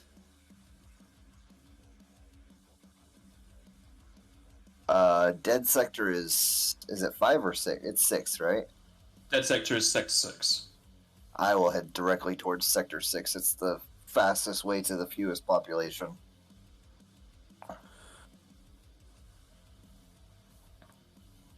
Alright, so Alright, well, Leonard will know which direction that is as well, so you'll know you're heading that way. so who's the slowest? Not me. Technically, probably Joseph and Osa at the moment, because we're both hasted. Everybody's tasted. Yeah, it's everyone. Oh, We would've never been mind then. together. So I've got 70-foot movement speed now. So do I. With haste, yeah. Mm-hmm. Alright, let's go. Oh, so you have 70 as well? I have 40 base movement. Oh, so do I. Okay. And Leonard? 70. Leonard? Actually, 70 or no. 60? I'd be at 60. Yeah. Better keep up, hero. It's alright, we're Hey, running. It's not really I'm defending you lot. I'm holding up the rear. I'm holding up the back. As you charge on your way down to the dead sector, you can see the rest of the teleportation hall's roof explodes as the weapon jumps out from within. Landing with its large feet, it crushes 2 houses underfoot as its gaze looks across the small ants running away from it. Yeah, it's focused on us for sure. As long as we've got straight rows, I'm taking the run action. Get away from it as fast as we can. I don't have much magic left, and it seems to be able to stop me if I do. Does Osa still take fatigue when she's in frenzy because you ended rage? Not anymore. Okay. Not Darting anymore. through whatever straight streets you can find, you feel as if you're making distance as the weapon starts to slowly walk, though as it bends its large knees, it leaps, bounds, and closes any gap you would have made, almost keeping you from your standing positions as the floor rumbles from its weight. God, I thought this was supposed to be sloth.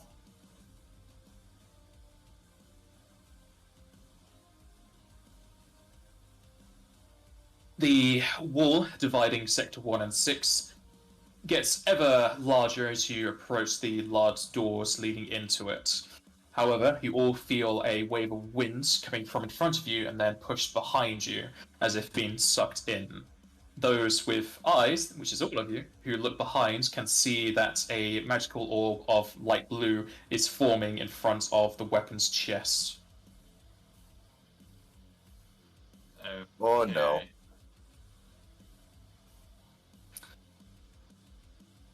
Everybody, give me a reflex save.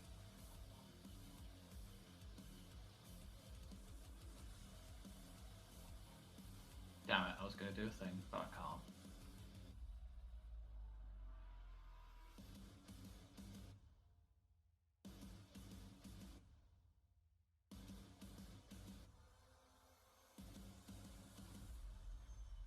I keep not fucking pressing the power cards. It's really annoying me now.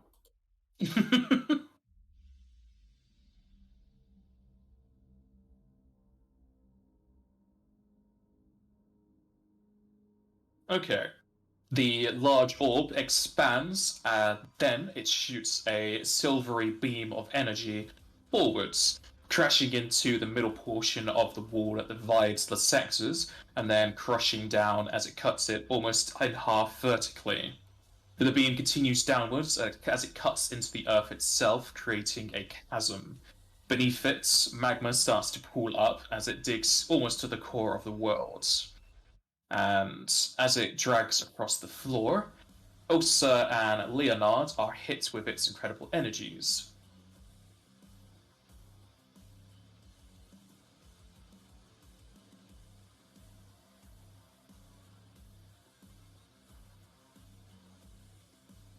Okay, Leonard and Osa, roll me a d4, please. Is this what body part remains? The beam casts down as it cuts through rock and then flesh. Leonard, you take 138 damage. Osa, you take 183. And Leonard, your right arm is severed, and Osa's left leg is severed. Oh God. I can fix that. If we had time. Osa will indeed fall to the floor as one of her legs is severed. Crashing down, you now see that your group has been cut in two. Joseph and Osa on one side of the chasm, Leonard and Iskandar on the other. The chasm itself is now almost as if it's being torn open. It is about 20 foot across. Sloth's starting another slow approach to your team. Do I have time to do something? Yeah? I will pull out my scroll of regenerate. Feel free to use it. Huh? Living creatures touched. Yeah, Joseph is next to Osa. Oh, I'm sorry. I thought it was. Okay, got it.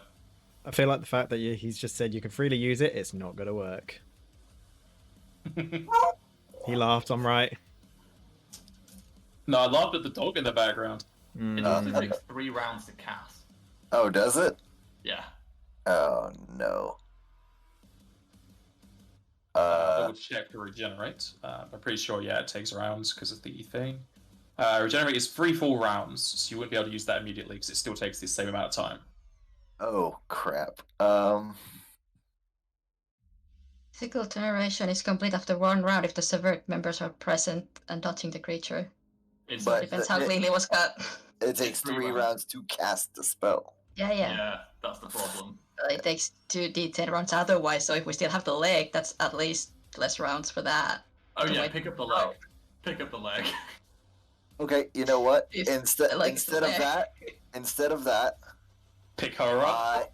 I whip out my portable hole, shove Osa and her leg into it, and Okay.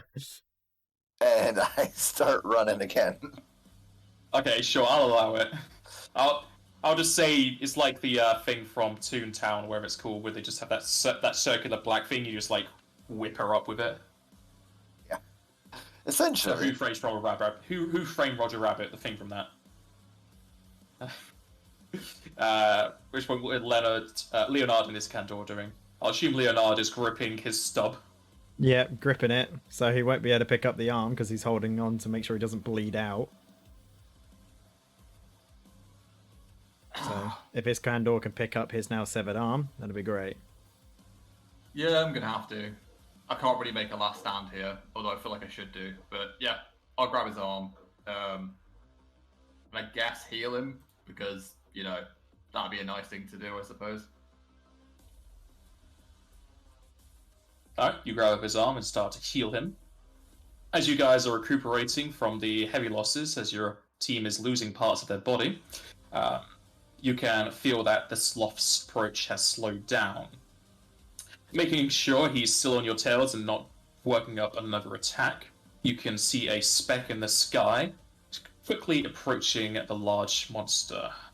Is it Oh, goddamn thank Axel God. Phoenix? It is the Hexal Phoenix. Fiends from above or down below! I'll take you down to save my friends! Axel, with wings formed from his cloak, lands onto the back of the weapon and stabs his sword deep into its head. A massive roar is let out as the Hero of Light takes the attention away from his fleeing allies. You can definitely see that he has penetrated the weapon and has dealt damage. Oh, I see how it is. Yeah, right?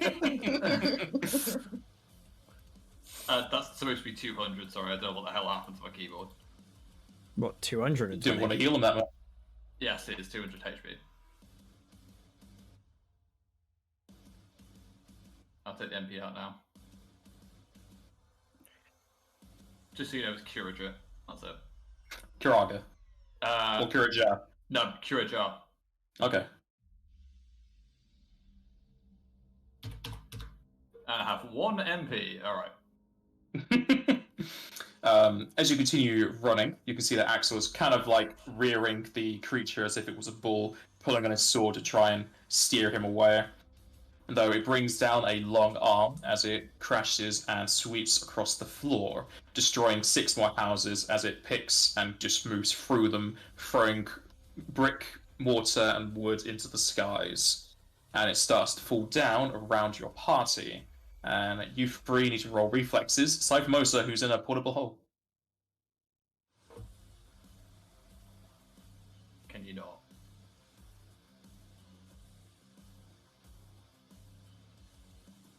Ooh. A double oof.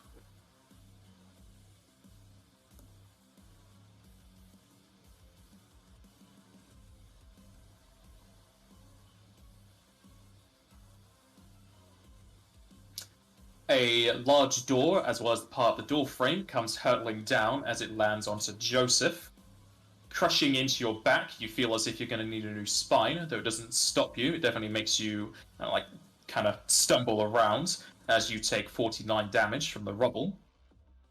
And Iskandar, a seemingly parasol, just normally attached to a bench, possibly for an outside cafe, comes hurtling through the skies as it pierces through your stomach and deals you 34 damage as you continue to run with it still inside of you. I feel like a mojito. Yeah? God above, we have to get away from this thing. I've never felt so useless. Am I able to meet back up with Leonard and Iskandar or no? You are separated by a 20-foot chasm. If you have the acrobatics to jump it, I will take a DC running. 20. Actually, Yeah, I you're only running anyway. What is your acrobatics? Oh yeah, you jump over that chasm. I rolled a 2. And if you're You fall speed, into you lava can with catch up to Osa Leonard. in the back. What's that? And before you would have fallen into lava with Osa in your back.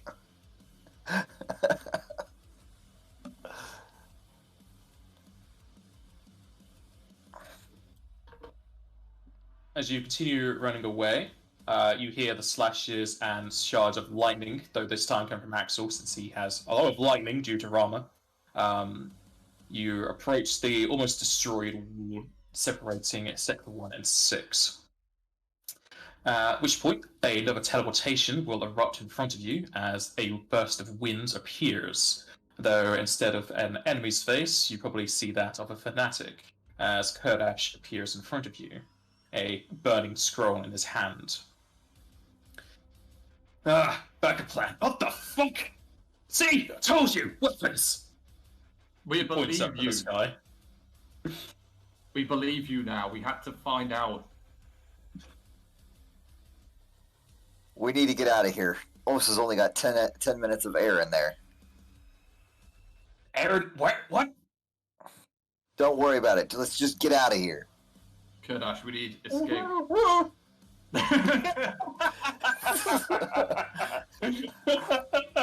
I'll allow it. Pretty high constitution. Leonard, I've got your arm. Please. I mean, 10 minutes of air does not mean 10 minutes of survival. 10 minutes of air means that's when she starts making suffocation checks. That's when I start holding my breath. Yeah. Kurdash just punches his fist into his satchel as he brings out a lot of scrolls, some of them falling to the floor in his haste. Yeah, I don't want to be near that thing. Where are we going? Where are we going?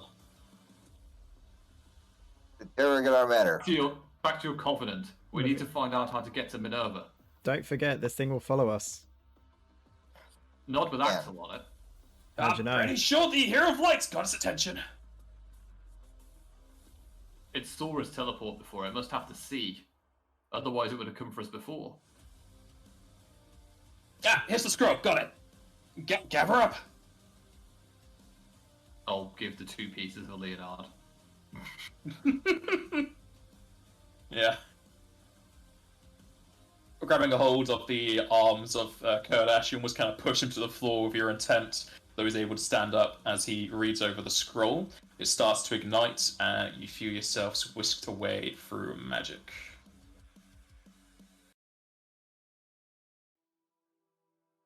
Hurtling through the tunnels of the Aether, you feel yourselves transported through the world as you land within the solid stone paths of a cathedral. Many gasps erupt within the cathedral as they see you, one of you bleeding out on the floor, and the others very damaged, especially Iskandor, who has a parasol through his stomach. As the scroll continues burning up into ash, you look at Kurdash, who looks like he's not happy he's right, as sweat just drips down his head, and he looks at your party. Well, it's gonna take some time to process this. Weak.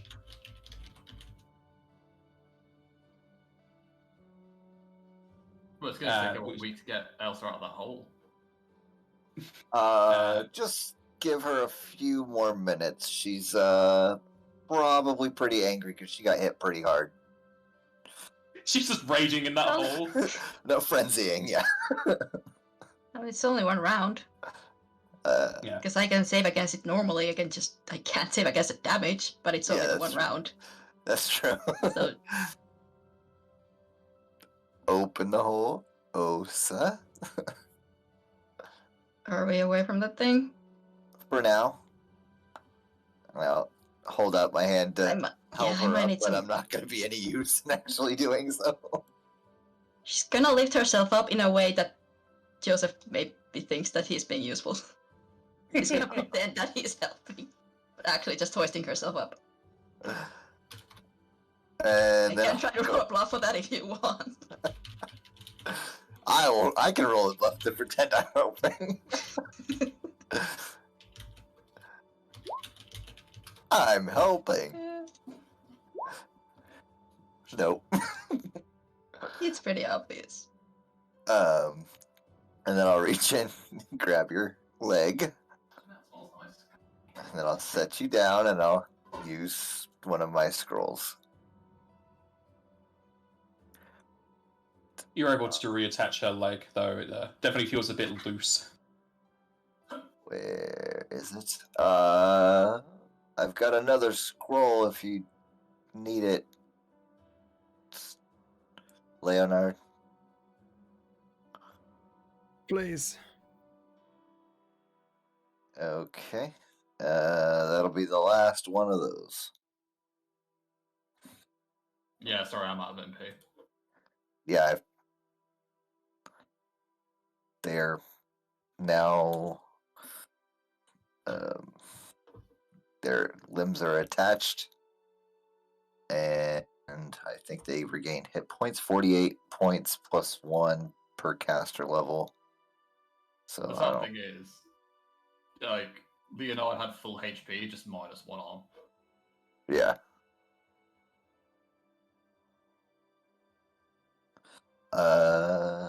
Regenerate. I don't know what level that is. Regenerate is 8. Okay, so 48 plus 8 each. No, that's No. spell level. Cast level would be 17? No, Oh. 15. No, yeah, you think about 9, yeah. So 48 plus 15. Okay. And Leonard doesn't need it because he's on full health, but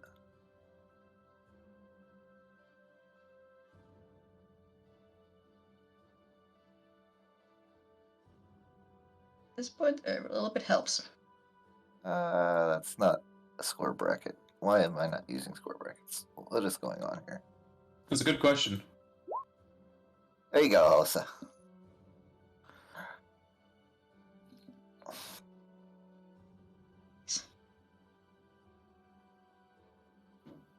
What are we supposed to do to that thing? Well, if what just happened is any indication, we all need to become warriors of light. That's possible, right?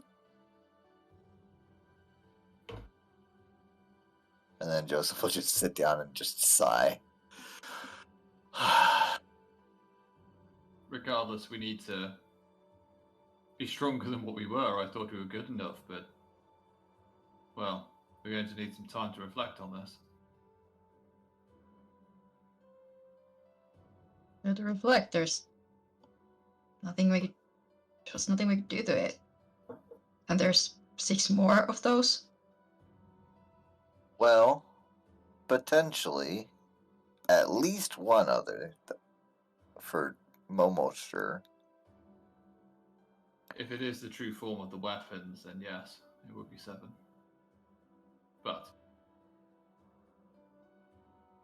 we will see. Hopefully, everything up till now that we've already been through is enough to maybe lower the number through destroying the links to the avatars, I guess.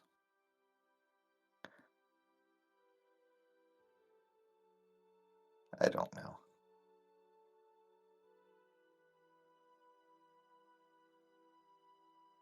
Well, we'll find out how many there are to fight as we shall end the session here. Good stuff. Well, I say Yeah. good stuff. Good roleplay.